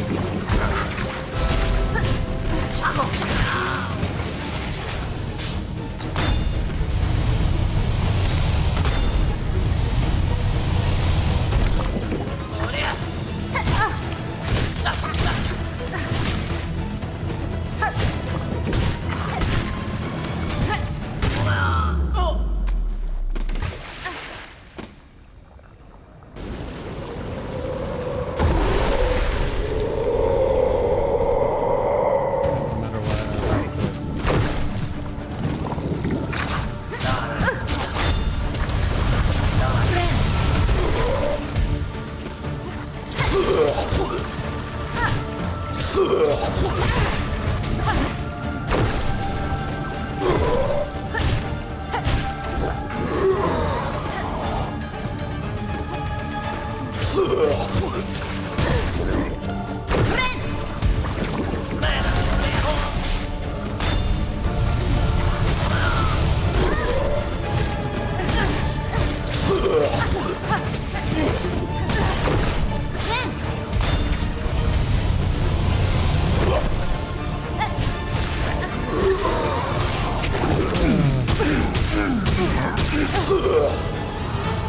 Friend. Friend.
I did it! Hello!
Sorry. Gather everything. Build.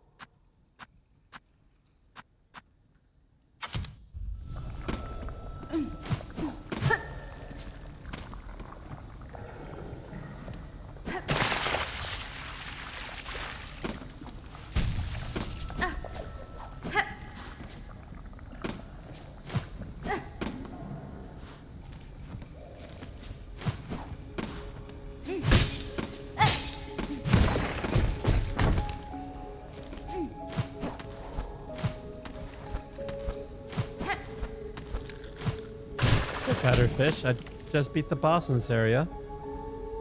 I couldn't find the flea.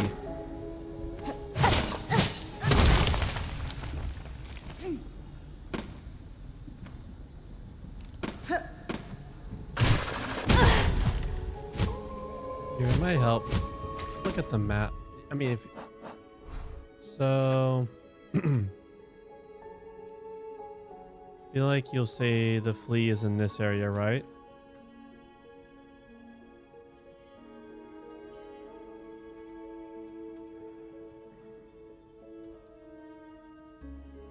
Or in this area. Oh, wait.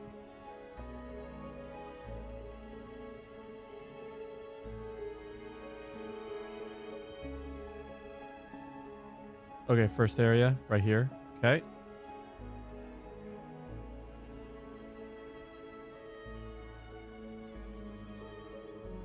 Okay.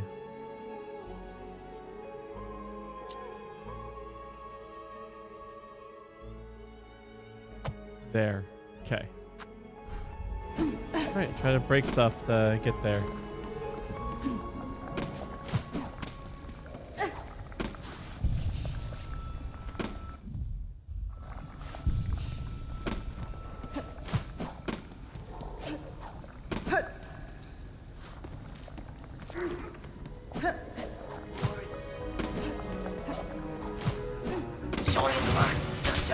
They're still going to attack me.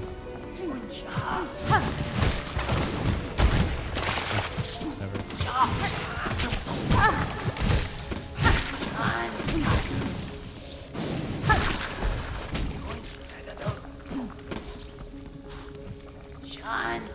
Go down.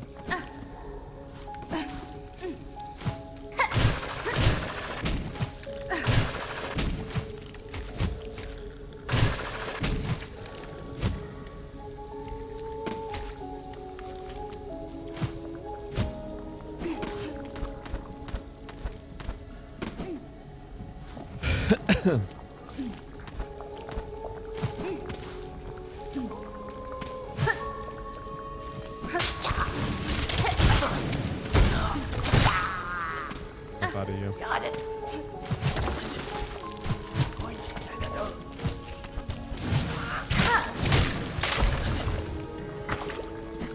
Okay, left, down.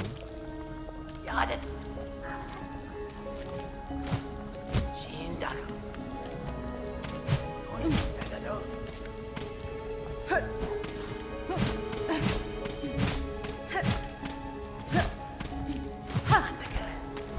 Oh!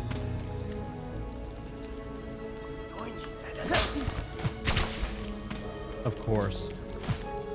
That simple. Thought I had to break something. Oh, man. Oh! All right. Thank you.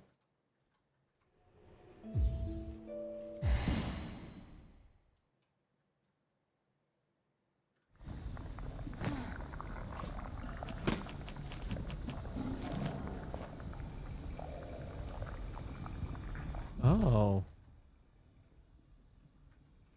Bet.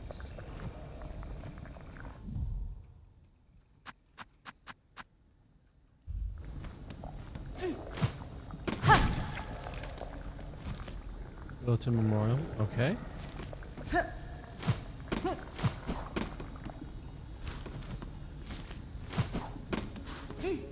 Okay. There's a fast travel up here.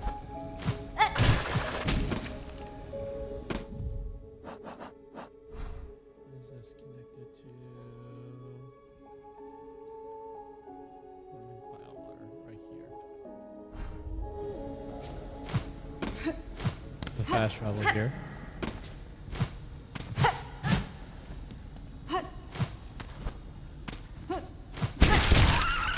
Oh. Oh, boom. Duly noted. Those sort of things.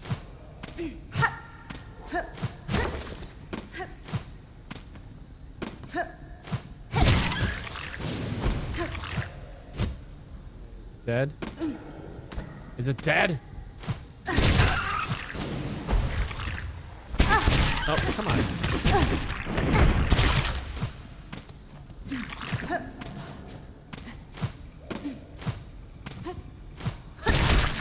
There we go. It's been killed.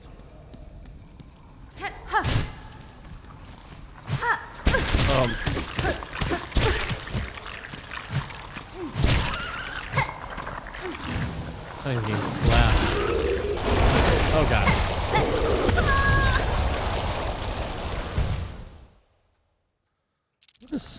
What a spicy area. Alright. Deal with land things and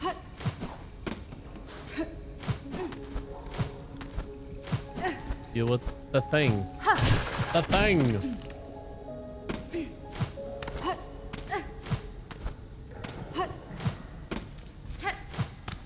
Alright. Let's go, punk.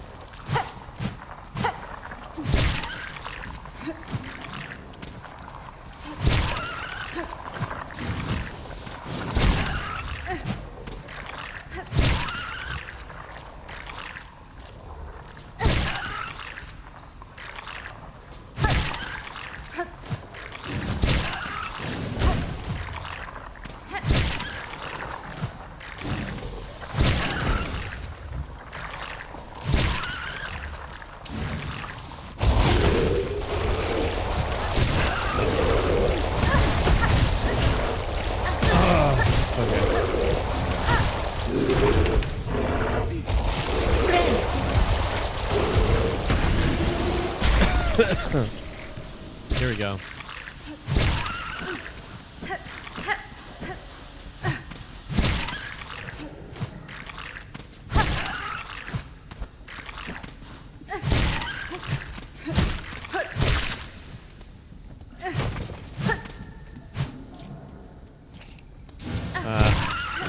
Another crowd me to go around. I guess I'll suffer and learn.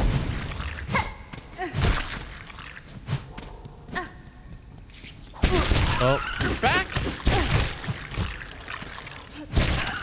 I killed you. Oh.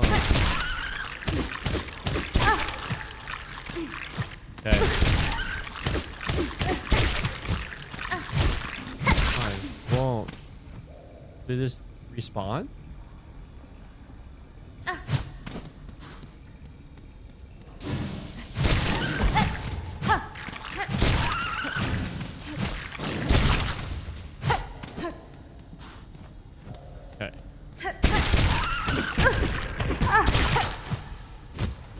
Oh, okay. Do they? Alright, obviously. Pop off. I'm really curious. Alright.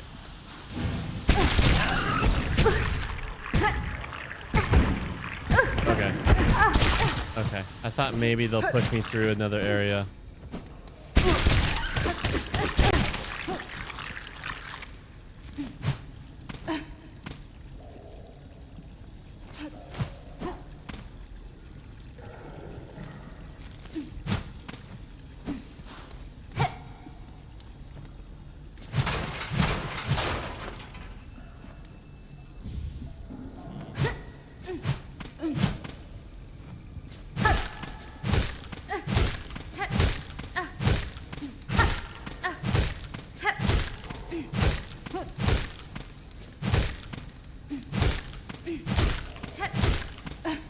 Yeah, so that, if I remember right, that's the key. I remember putting a piece down. I think that's that. I remember there being a key. I want to say right there. That's why I put that piece there.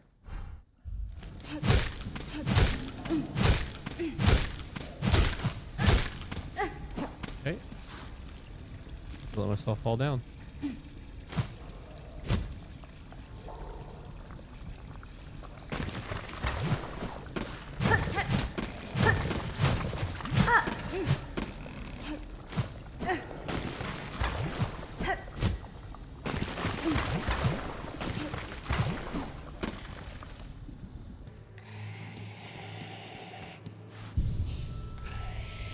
Oh, for slab. Oh, I see. Oh, yeah.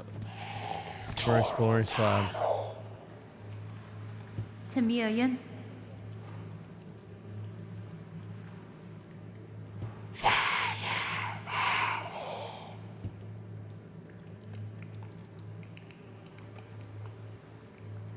Wenera.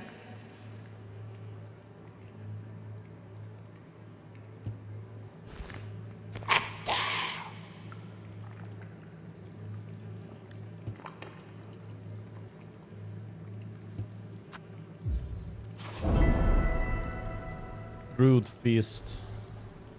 Fadastama.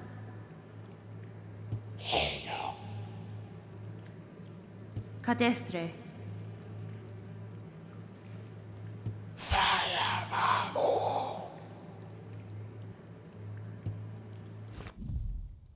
Oh.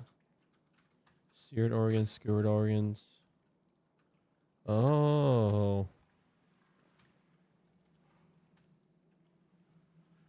These tools.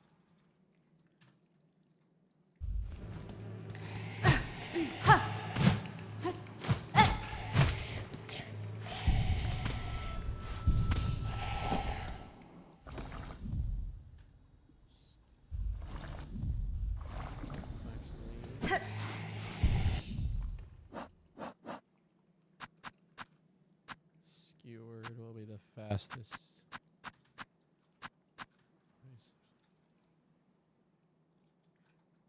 This is must be a skewer, I imagine, since it's a shot.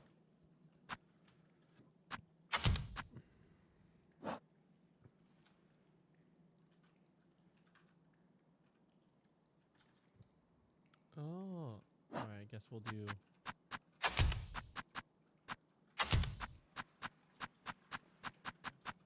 I imagine this also.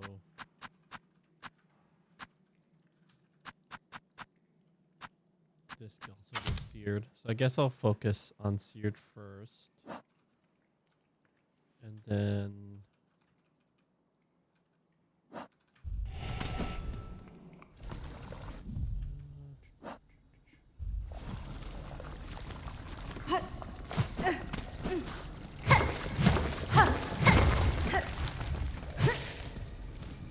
guess I could just do this as I go.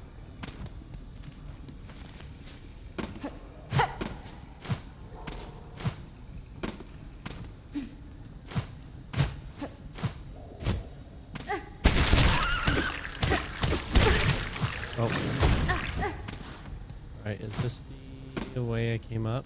I feel like it was. Oh, I go to Memoriam. Okay. Is there a way to get to Memorial from here?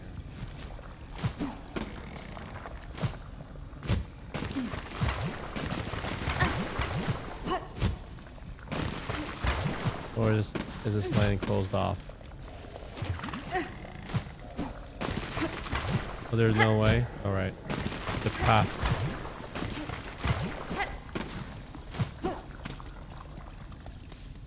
Right.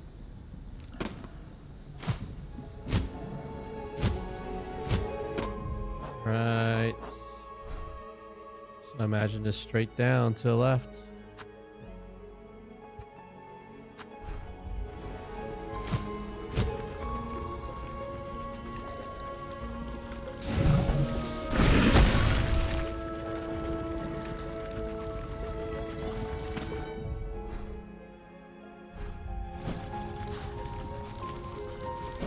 Or down.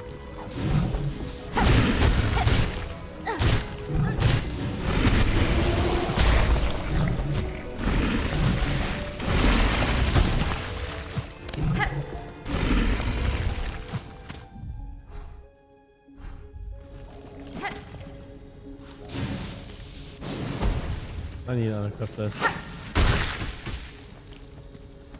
That does not give me. Oof.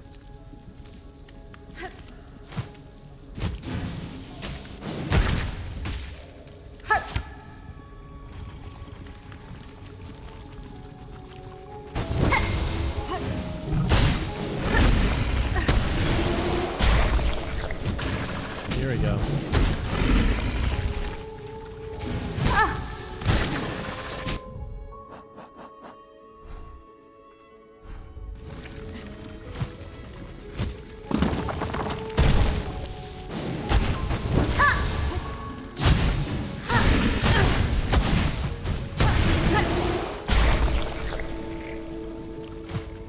Silly goose.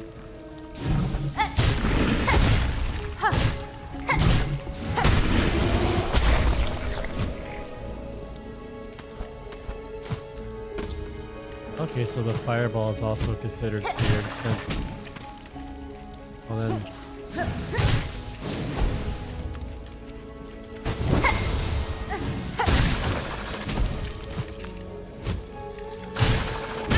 Oh my gosh.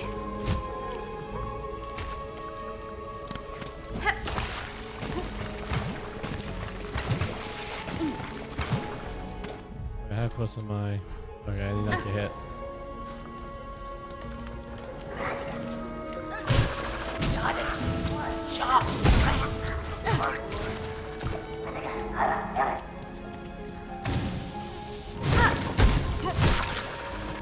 Not taking chances.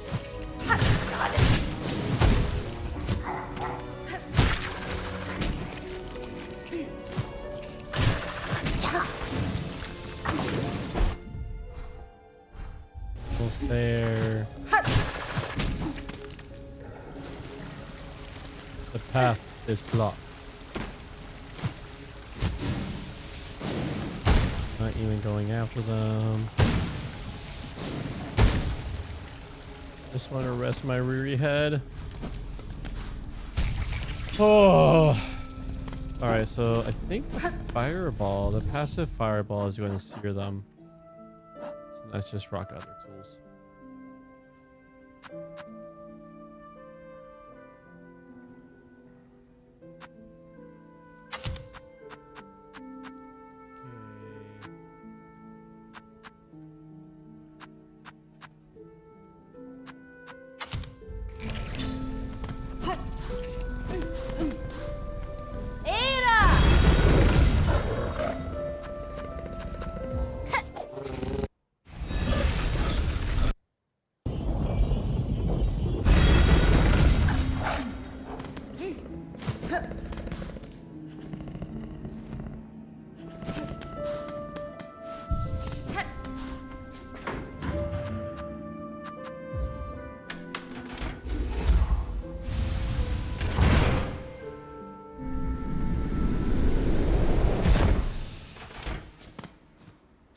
Oh, nope, nope.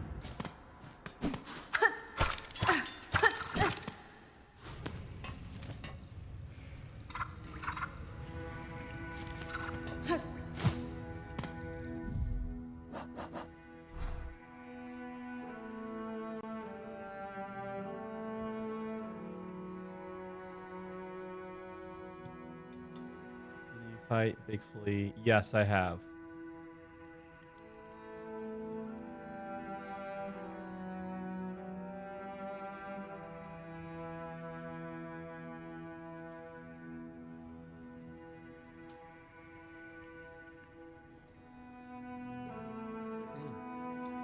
Yeah, I haven't found the red tool here yet.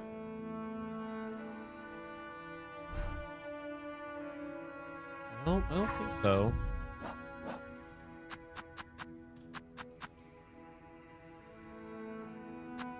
You holler if you see it. Here's my tool selection.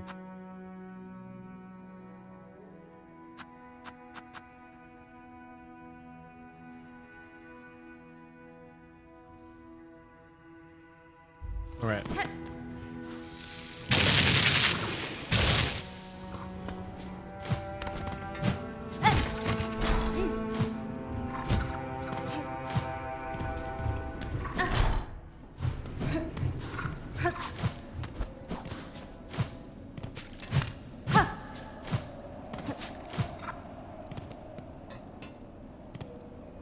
Hmm.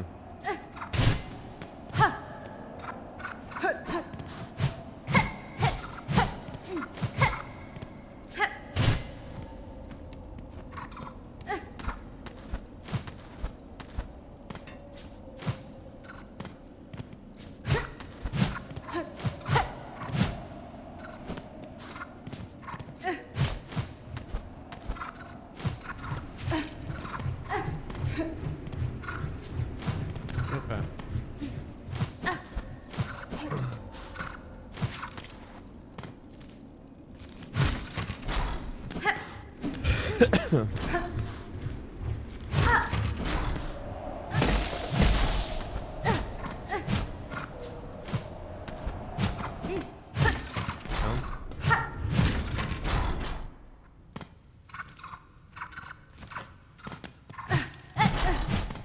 Um. Funny that-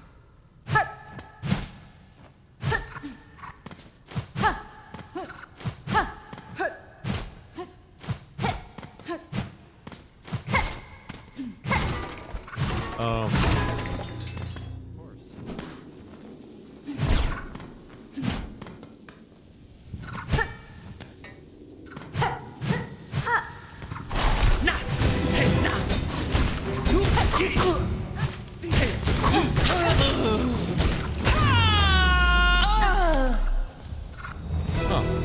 Oh, that's my fireball. Volt vessels. What?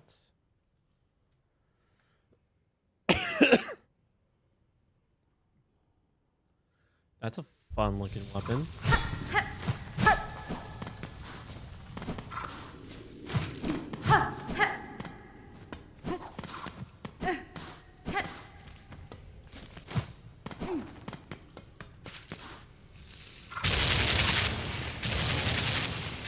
Oh. Alright. Deal with it again.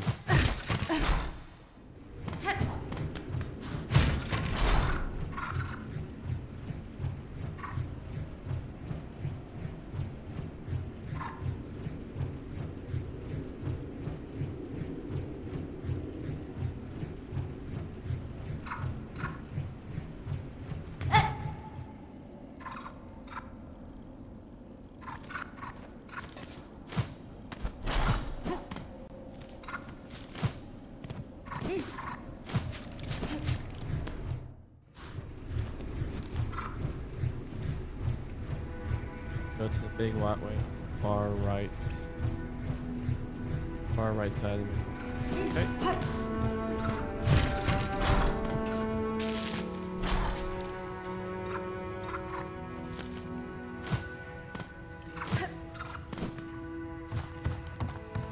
Biggest walkway.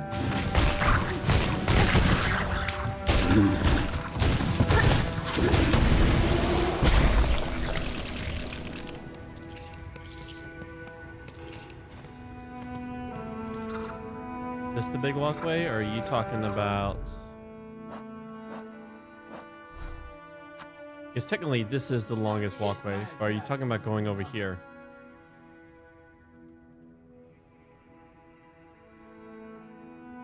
Actually, this might be a little bit longer. Now I think about it. You talking about? Oh, going over there? Okay.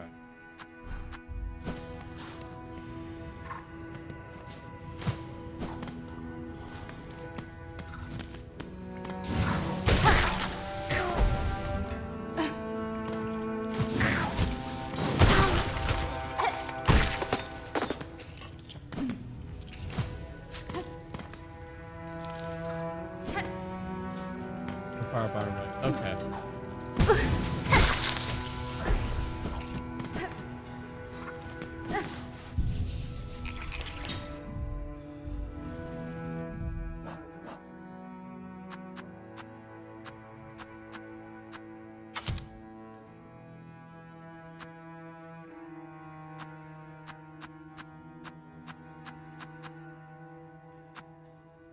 My fireball is.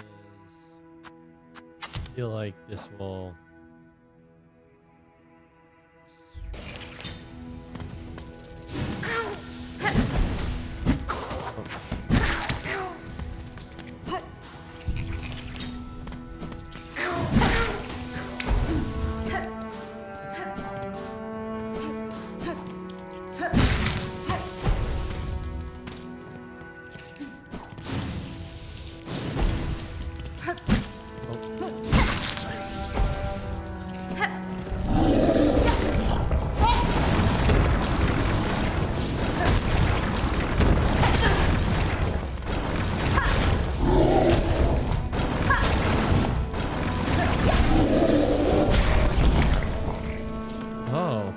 why Shredded has.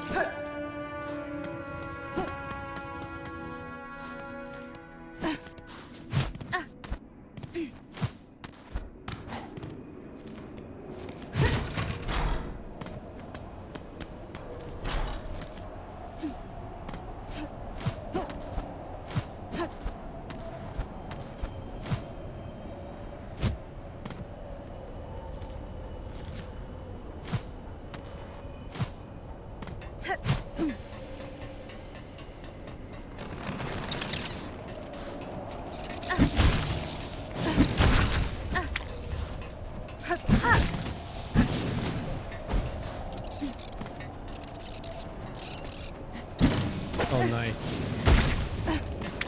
Oh, that means you've accidentally went through that secret passage at the very beginning. I didn't find that until much later.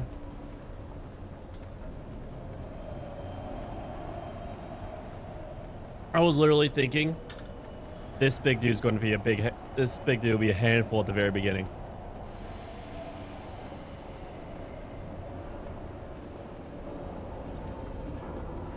Far right and up.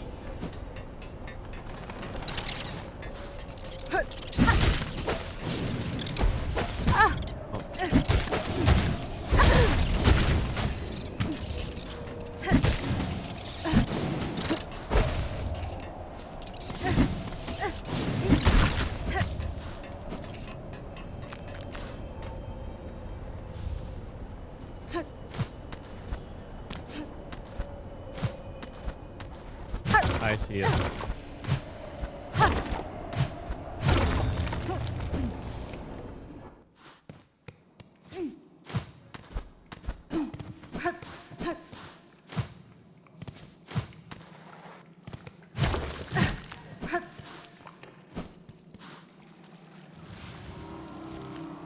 Petrified ducks.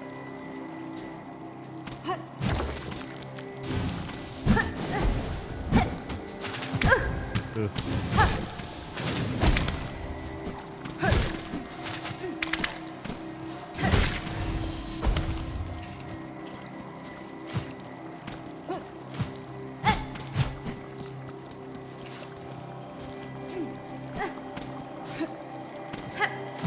Oh.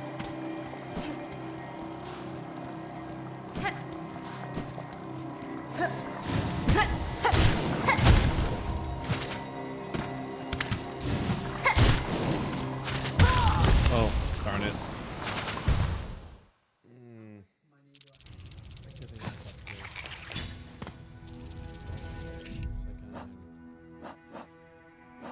Eating. Okay. Okay.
Ooh.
There's nothing else here. No secret. No walls to beat.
Oh, that's nice.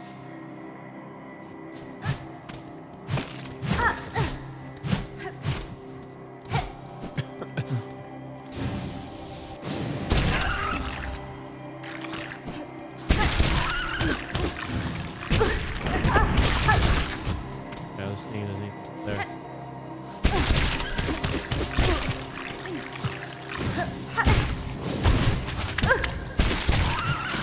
Well, that happened. That happened.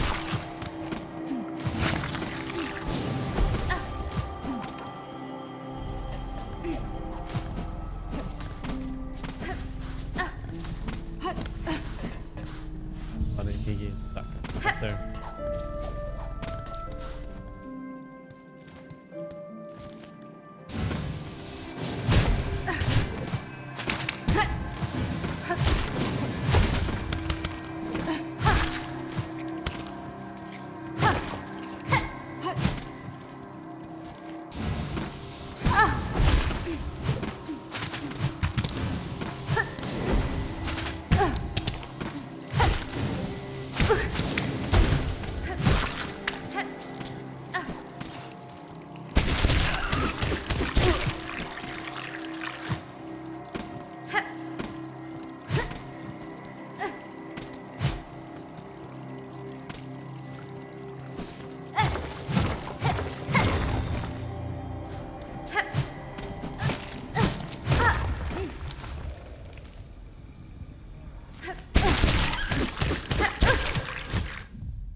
I have no idea.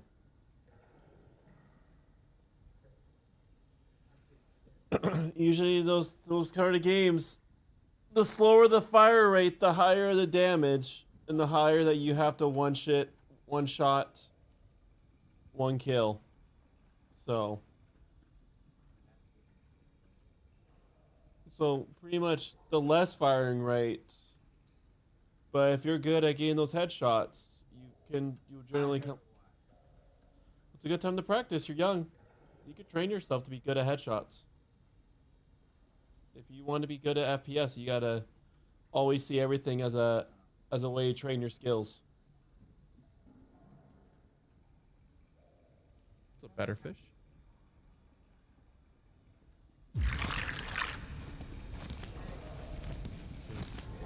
Yep, this is connected. I see. I just opened the thing that connects both of the areas. Oh, okay, that's right. So, all right.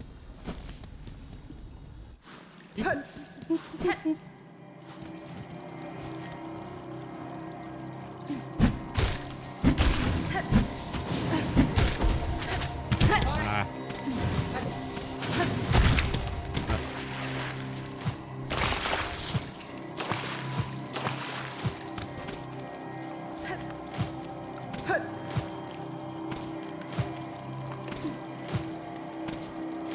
Come on.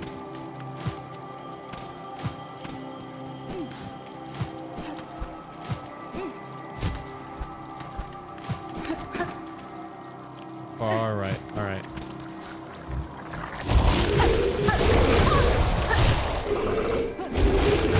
Did not know those things jump.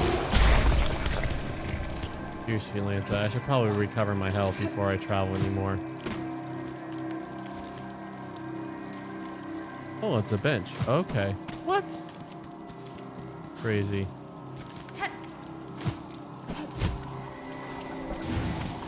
See if I can do this.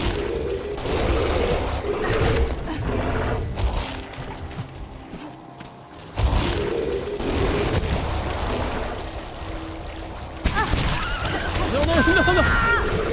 I was like, I really hope one of these vines don't grab me. Right when I was thinking that, a vine grabbed me. That's hilarious. Alright, I'm curious. Considered. Who's a good boy? Who's a good boy?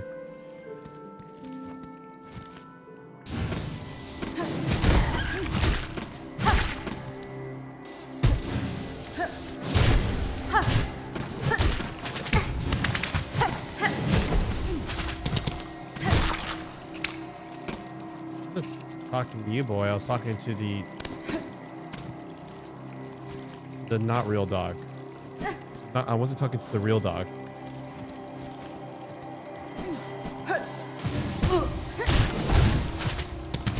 Oh.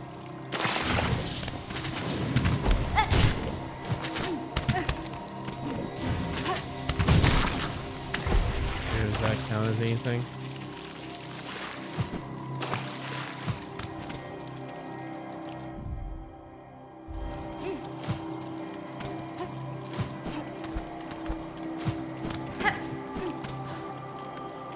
So far.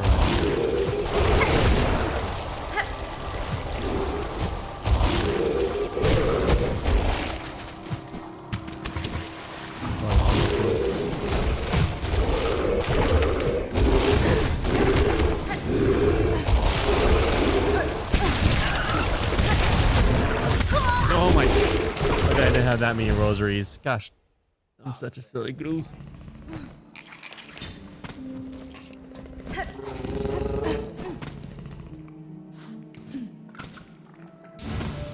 Like, I can take a hit. But go.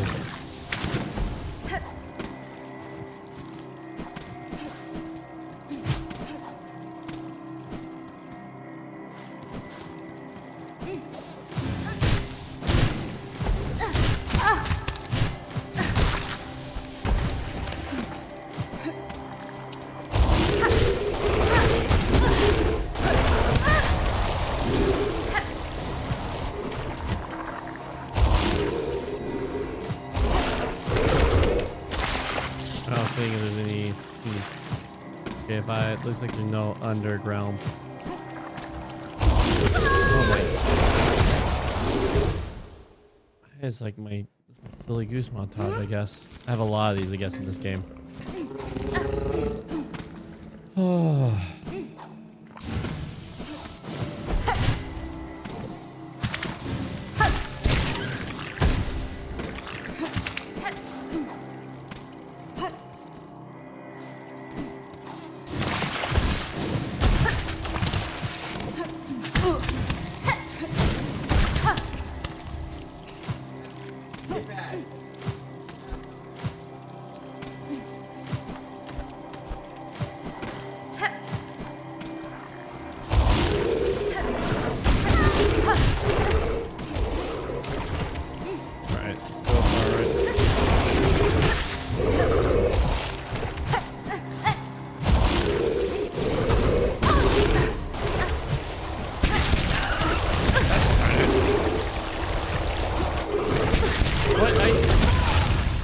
I hit him, so I thought the thing was up. Ugh.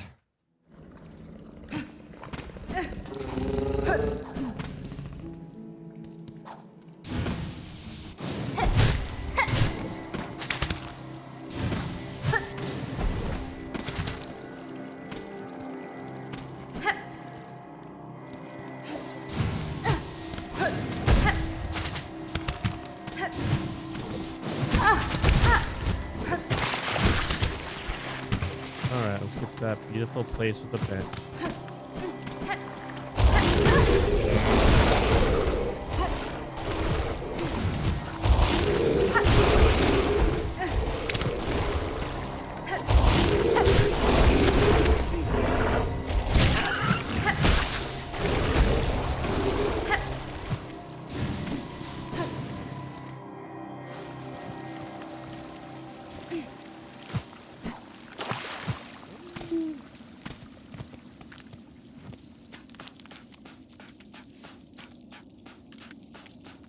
Oh, this is beautiful.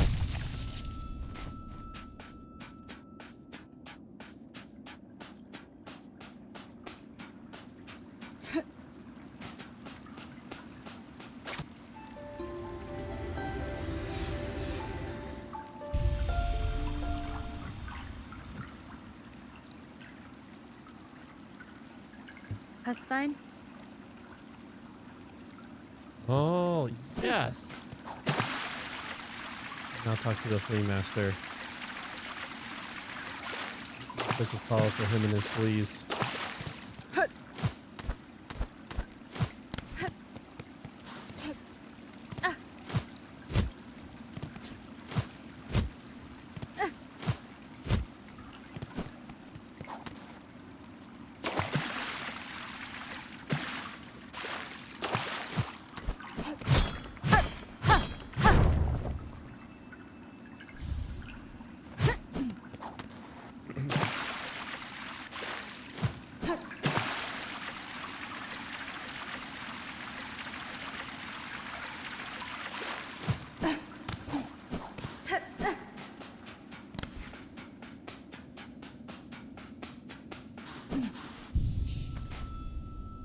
Turns out the gun doesn't do anything.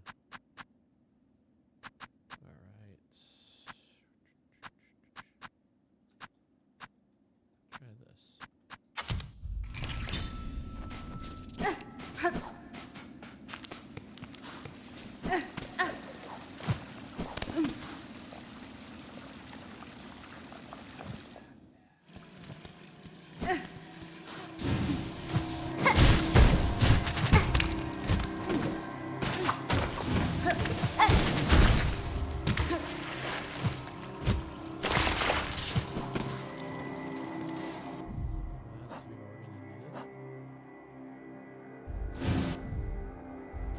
Get rid of this flame thing.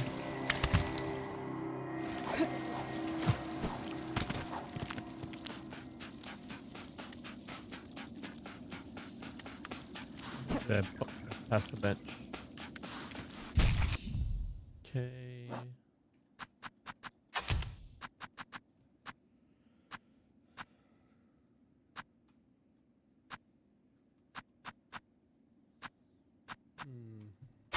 That so that my things.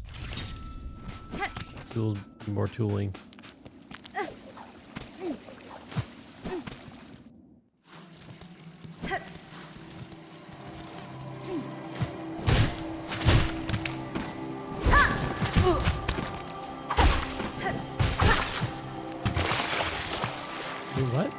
cannot skewer?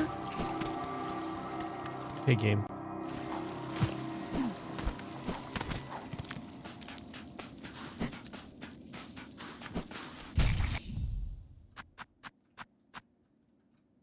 Watch, just tell me I can't get poisoned meat. Let's see if that's the problem.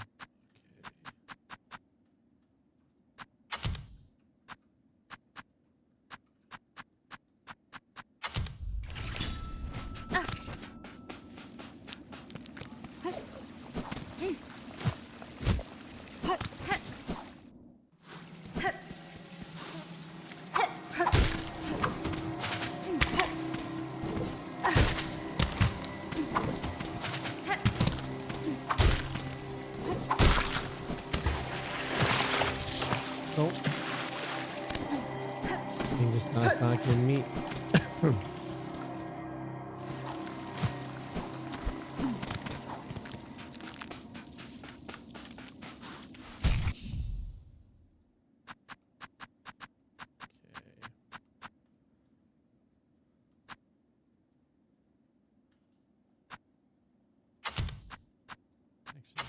I get more of those. Seems like my best option right now.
All right, we're at time.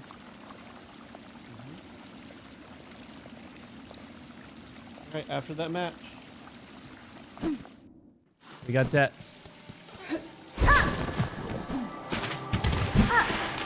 Wait, no, we just got debt.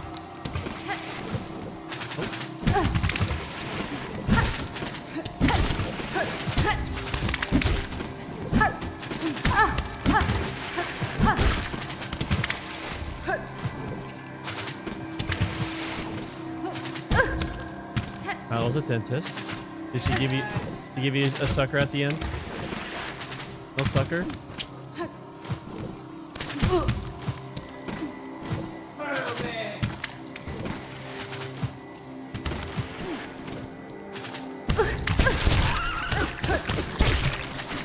Trailer hitch on RAV4.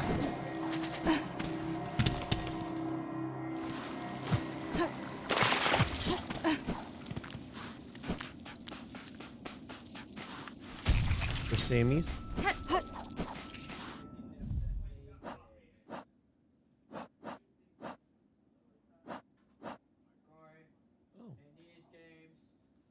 Need one more skewered item.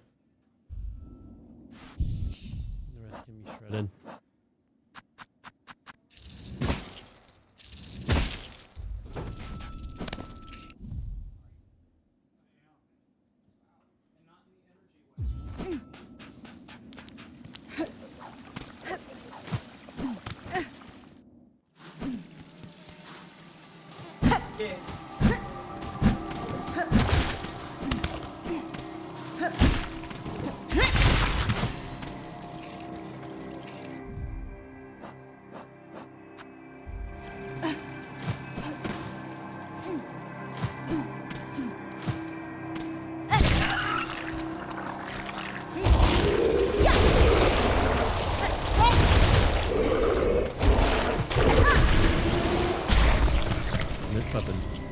different.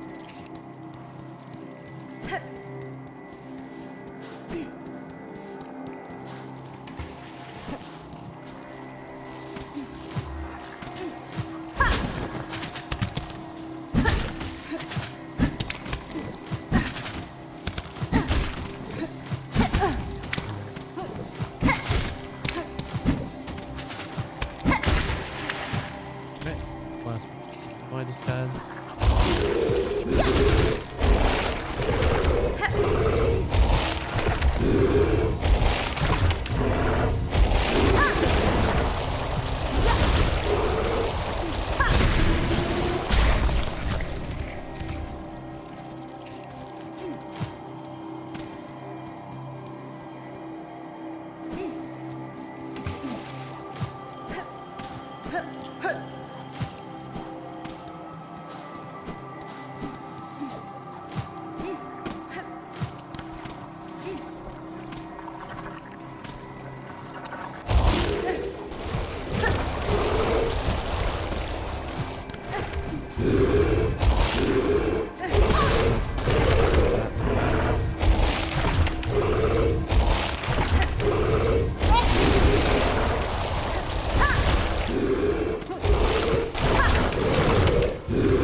Right when it's a trail guts.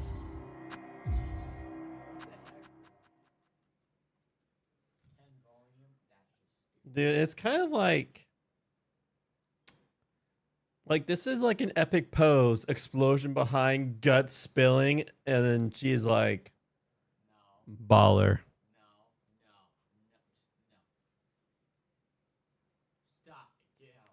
Man, Hollow Knight will be a. Now I think about it, Hollow Knight Silksong will be a sweet movie.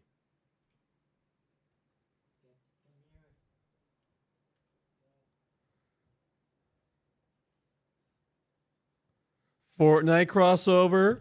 No! Stop it! All right, I'll be right back.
All right. Miriam the prophet, Aaron the priest, Moses the teacher.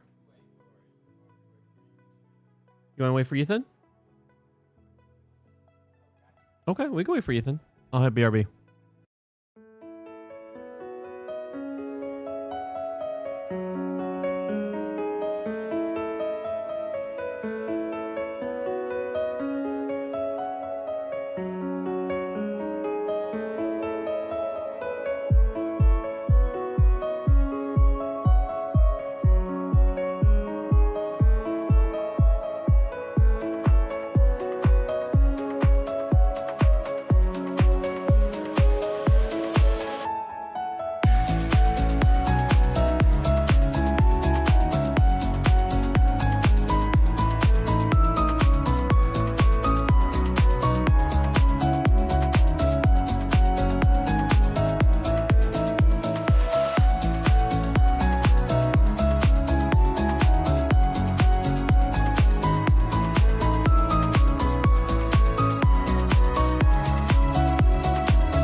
All right.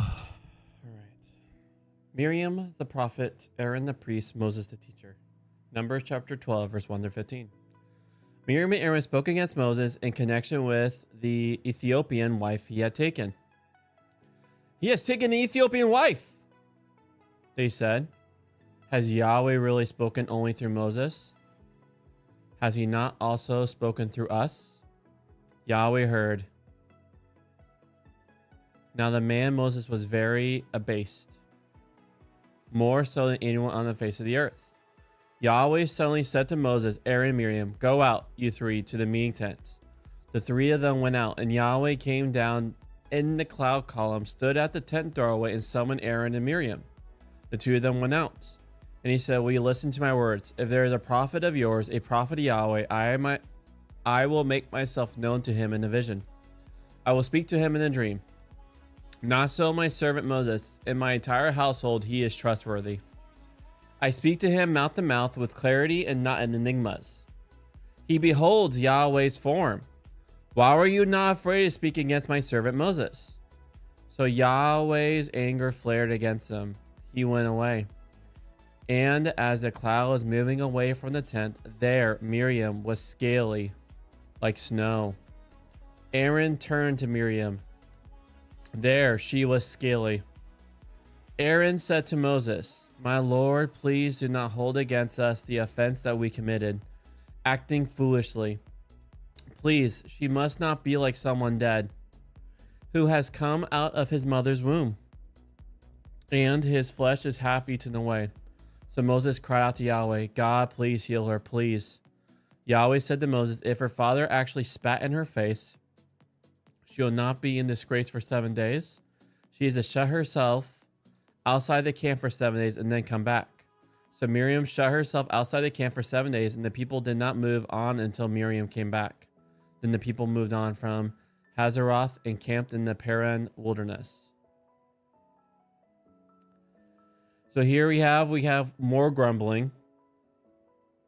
And so now it has affected Miriam and Aaron. Because they're like, dude, Moses, you married a non-Israelite. And here Yahweh is like, and as you guys know, does grumbling usually ever like just stop, or does it ever fester and it grows? And so especially with, here we have Yahweh choosing Moses, and we can't say it's for every leader because that's ridiculous. We always got to test them, but we got to remember, test them on their fruit. Not on, I guess, not be weird like these guys and who they marry. Yeah, well, again, like, here is this confusing factor. Let's sit in the confusion a little bit. Here, Yahweh is partnering with the Israelites to give them a land. And here, the head of, right now, the spokesperson to Yahweh, the spokesperson, the giver, like the person who the Torah through angels was given to Moses, the instructions, they were it's for the people, but here we have Moses married to a non-Israelite. So we could see how that can create easy grumbling. But here Yahweh goes, this is who I chose. If you're going to bring concern, let's let it be legitimate concern. And so then here's an interesting thing where Yahweh saw fit to judge Miriam and Aaron, and here Yahweh pleaded, which is crazy because here Moses pleaded for them even when the grumbling was against him, which shows like kind of the humbleness of Moses.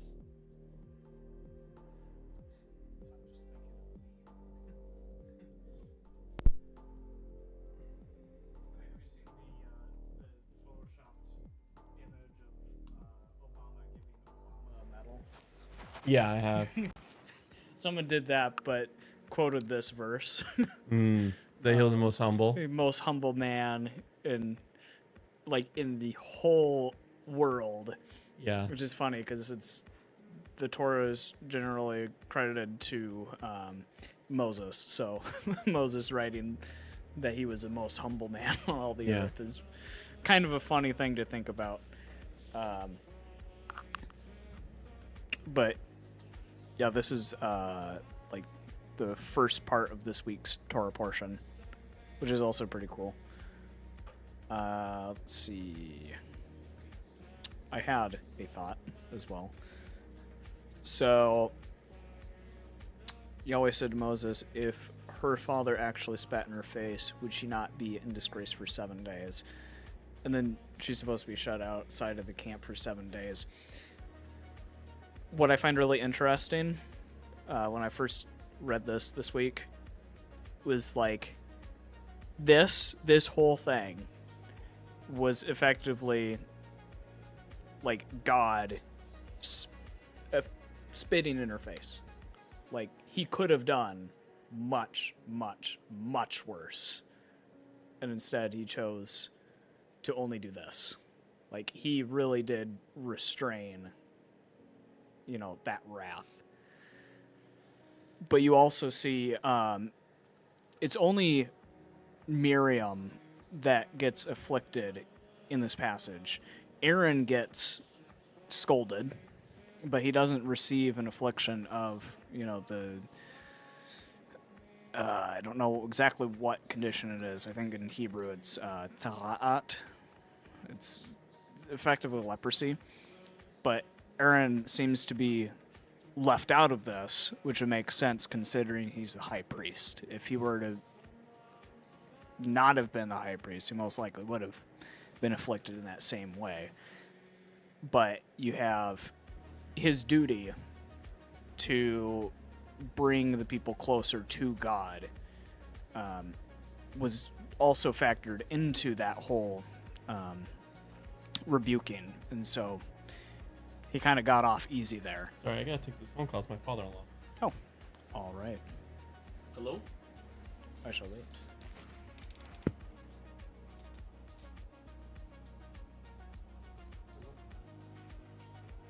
Hello?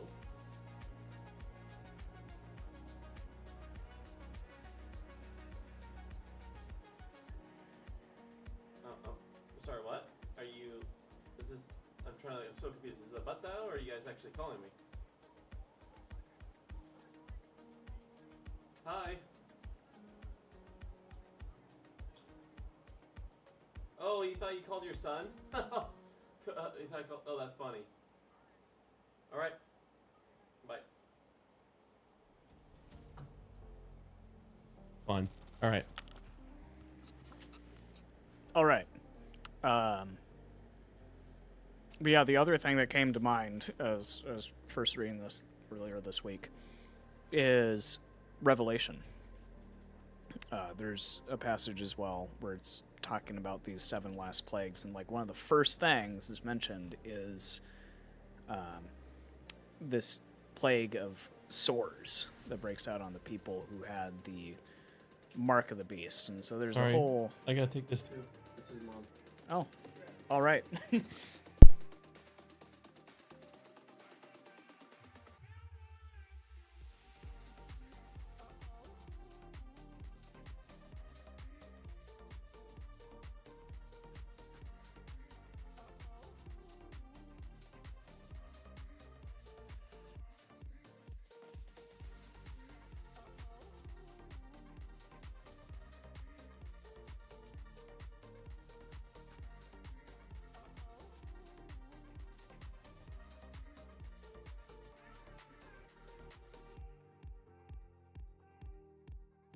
Let's make it quick so we're not sitting here. Basically, the first of the 7 last plagues is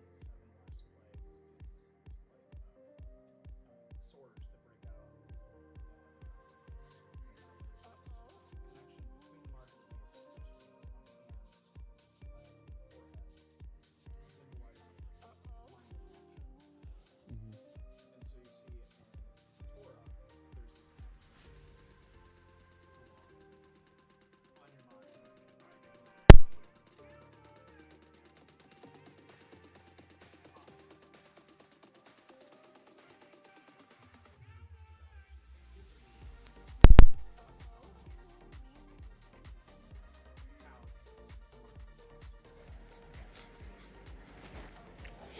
And so it made me think of this, where it's like, those who decide not to listen to God's representatives, to listen to his voice, they are effectively receiving the same rebuking that Miriam received in this passage. But you see that in Revelation. Kind of a tangent, but also like parallels. I don't think it uses the same words though, but it uses that same kind of unpleasant skin condition. And you kind of see some parallels there. I do you get it, bro. Beyond that, Yeah. So, and also we gotta see scaling this as on this side of Eden, because it's interesting because you don't see that until, you know, as just part of the fall and compromise. And what's interesting is we say it's leprosy, but that is something that's more New Testament, and then we kind of read that backwards. I mean, I don't know exactly which word they use. They're not sure exactly what. Yeah, it just really just a skin condition. They don't know what to translate it as. Yeah. They think it's, leprosy, or some say like psoriasis. Mm-hmm. It is interesting though. Yeah, I mean, it's one of those questions because Aaron is kind of like the biggest Don Goof in the Torah. And it does always raise questions why he wasn't given fleshly, like the skin fleshly ailment, even though he did make the idol. It's it's one of those weird. It's like also you see in the New Testament, why were some people saved out of jail? You know, why were some people saved from death while other apostles were like pretty much immediately killed the next day? It is one of those questions I don't think we'll have an answer because we're on this side of Eden, because Scripture doesn't give us a direct reason. And that's why you just have to keep pondering why things happen.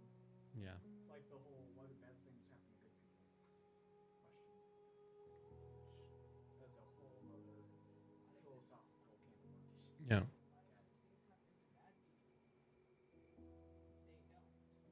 Actually, they do. Good things do happen to bad people. Like Davey. Well, and that's Or like us, and Jesus dying for us.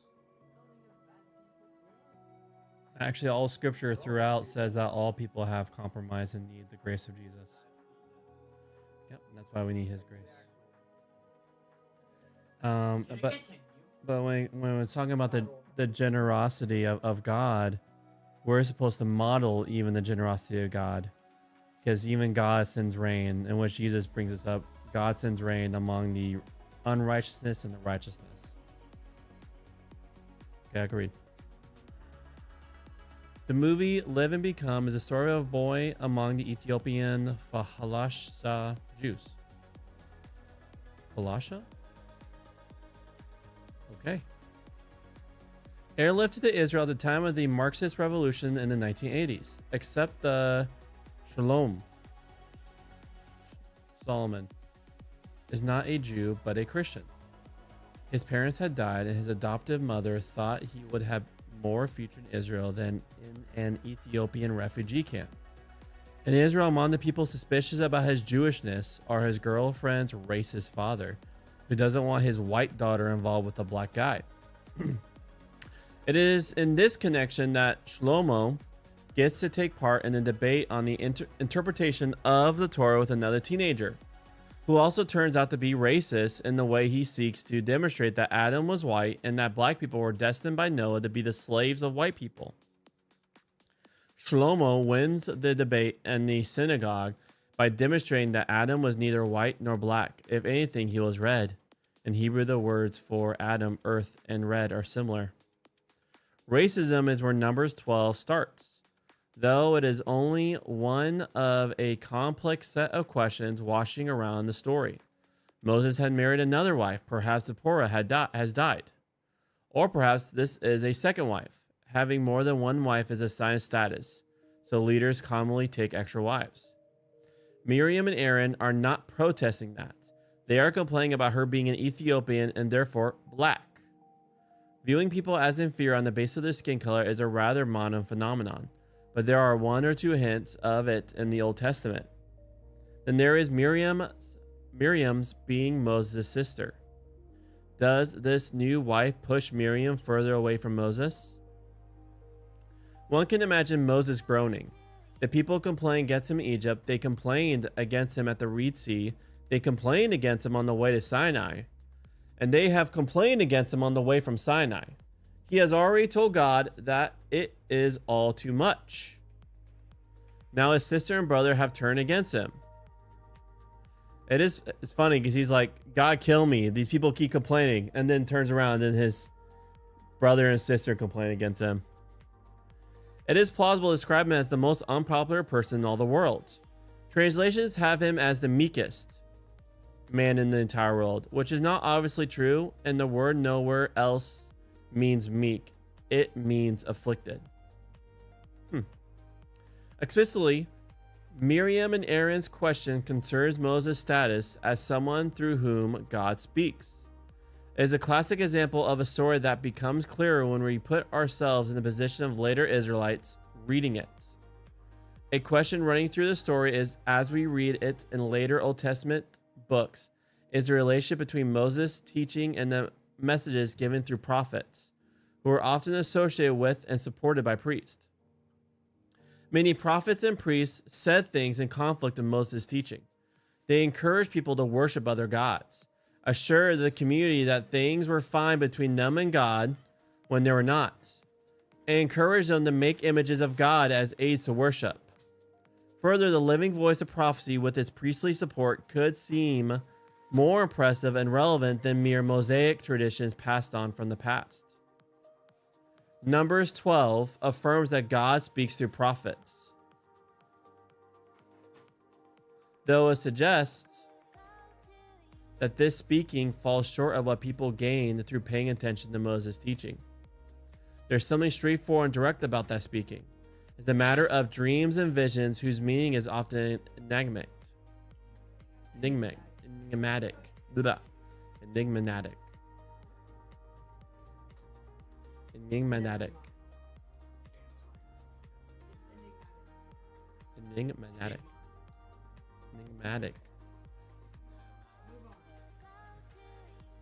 All right, what does that word mean?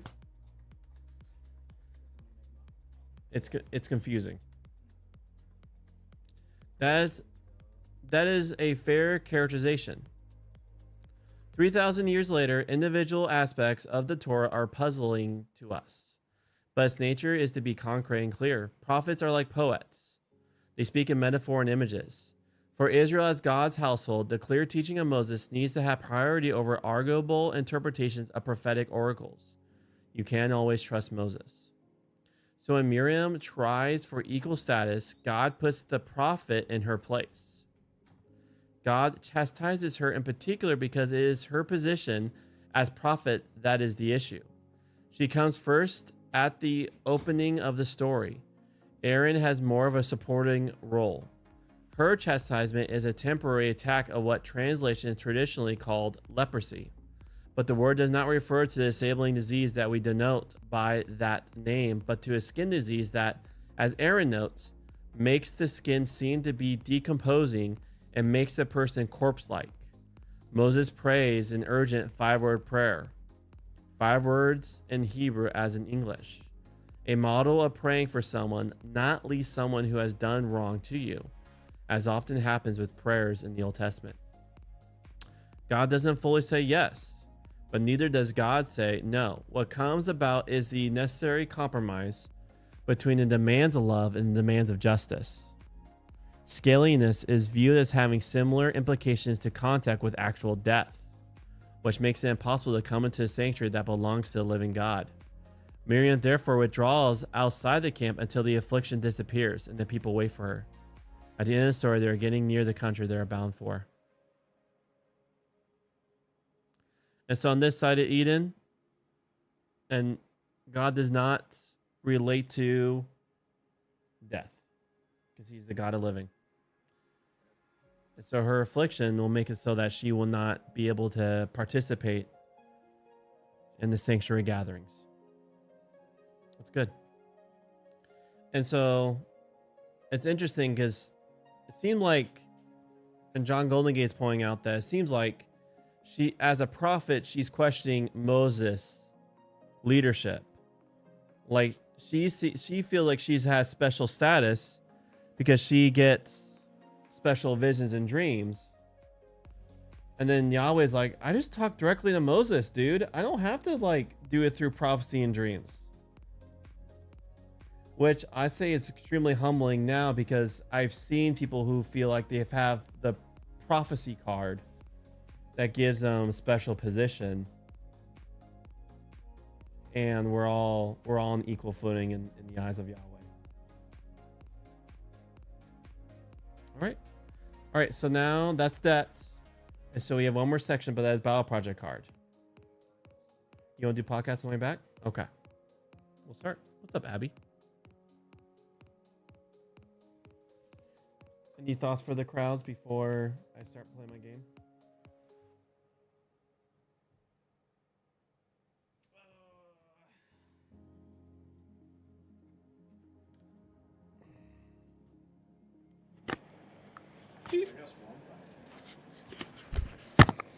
So I guess with regards to the leprosy quotations, because, you know, it's not exactly leprosy. They don't know exactly what it is, but it's scaliness. It's like skin becoming like that of a corpse.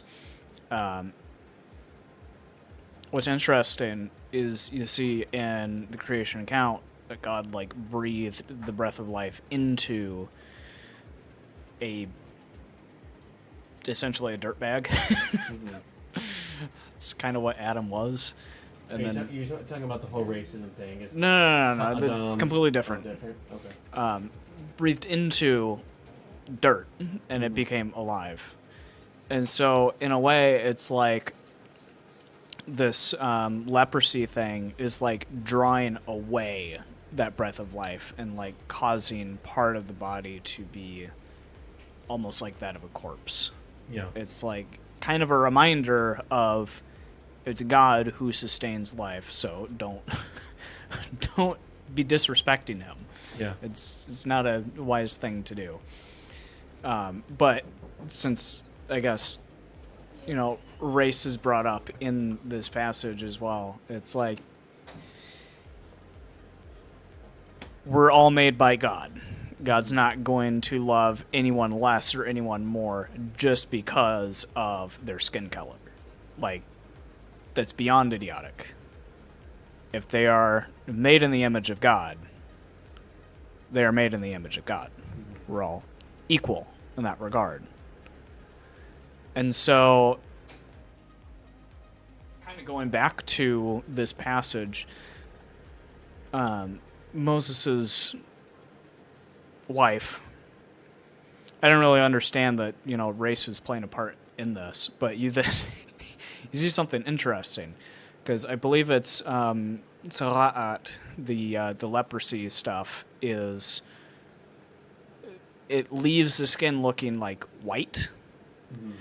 So if Miriam is complaining about Moses's wife being of a darker complexion, it's kind of funny that God would then make Miriam's skin even lighter than it is now, but in a bad way. Yeah. So it's like a fresh corpse. Oh yeah. So I find that a little humorous as well. Mm-hmm. And that's usually like, that goes to how usually the God of the Bible judges is the things that you hold dear, the things that you hold, like he'll then flip it. Like if you want security, And so you marry other nations, other countries, and you trust other nations more than Yahweh, usually will become your fall with his other it'll nations. be downfall. Like the king who showed the Babylonian Empire, like what was inside of the treasury. Yeah. It didn't end well. So, long story short, don't be making fun of people, or else God is going to make fun of you. You just have to feel like you have to make a moral lesson out of everything. I think it's a good point to kind of condense. Jesus everything. wept, so you got to always be weeping, dang Oh it. yeah, never let your eyes cease from being wet, wet with tears. They are not always bringing rain, then Yahweh will rain on you.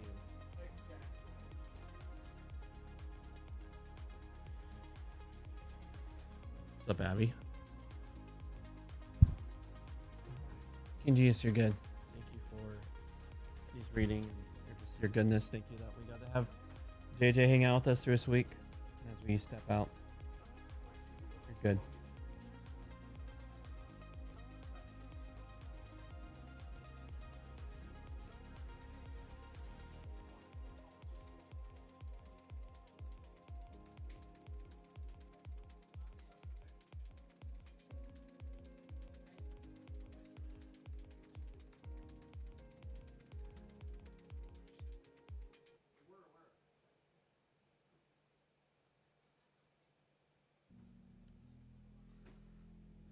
All right, be right back.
Heyo.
You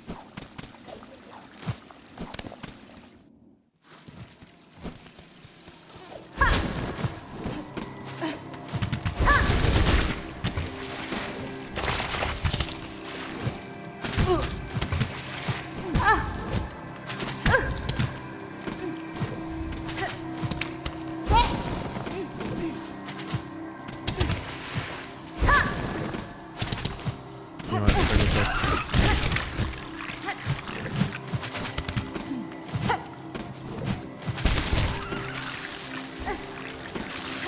Alright, take that, Emil.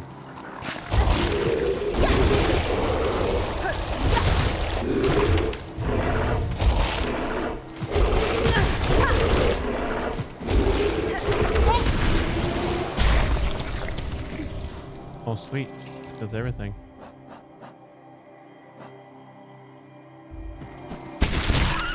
Go rest and then trade in.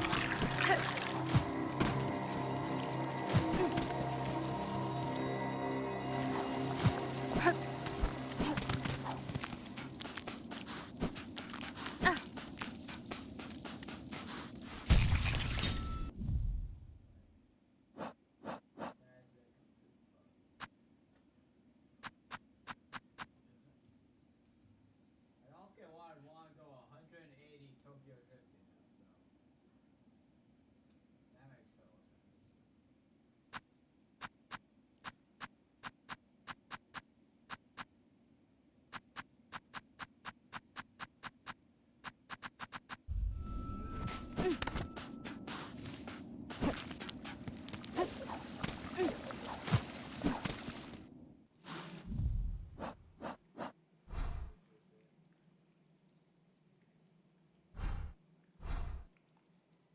Go for your 18. That's the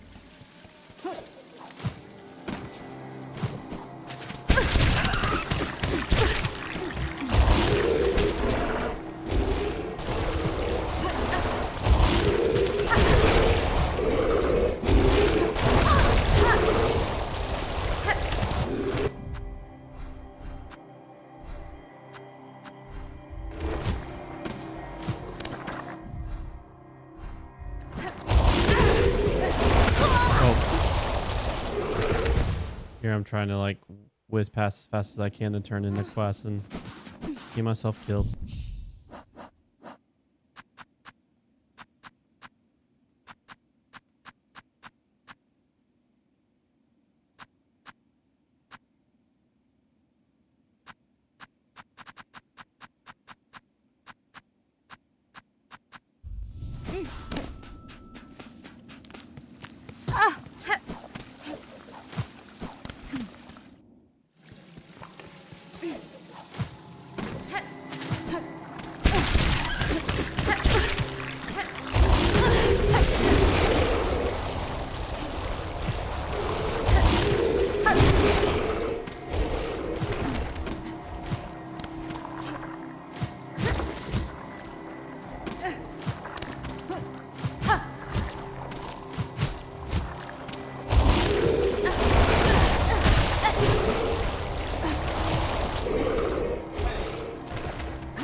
Hmm?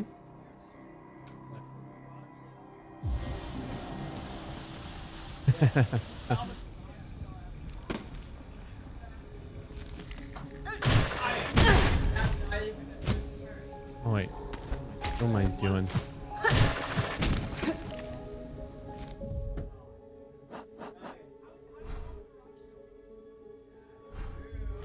You go this way, I'm silly goose.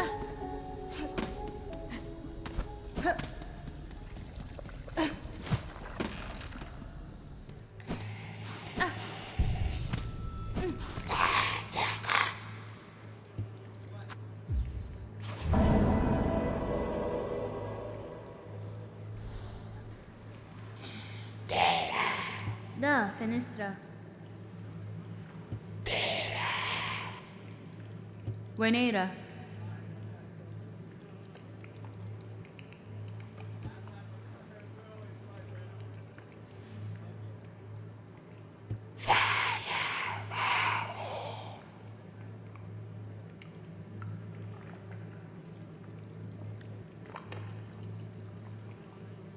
Caspin?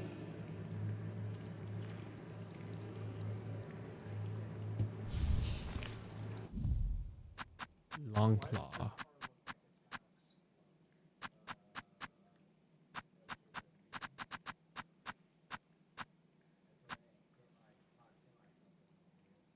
Ooh.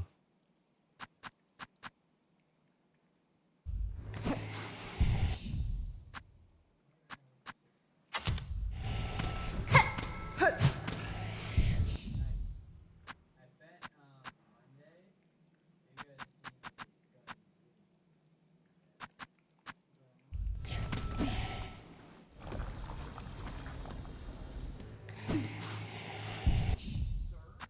me I know. I back it up. See? Oh yeah, that's my clothing and 65,000 for try.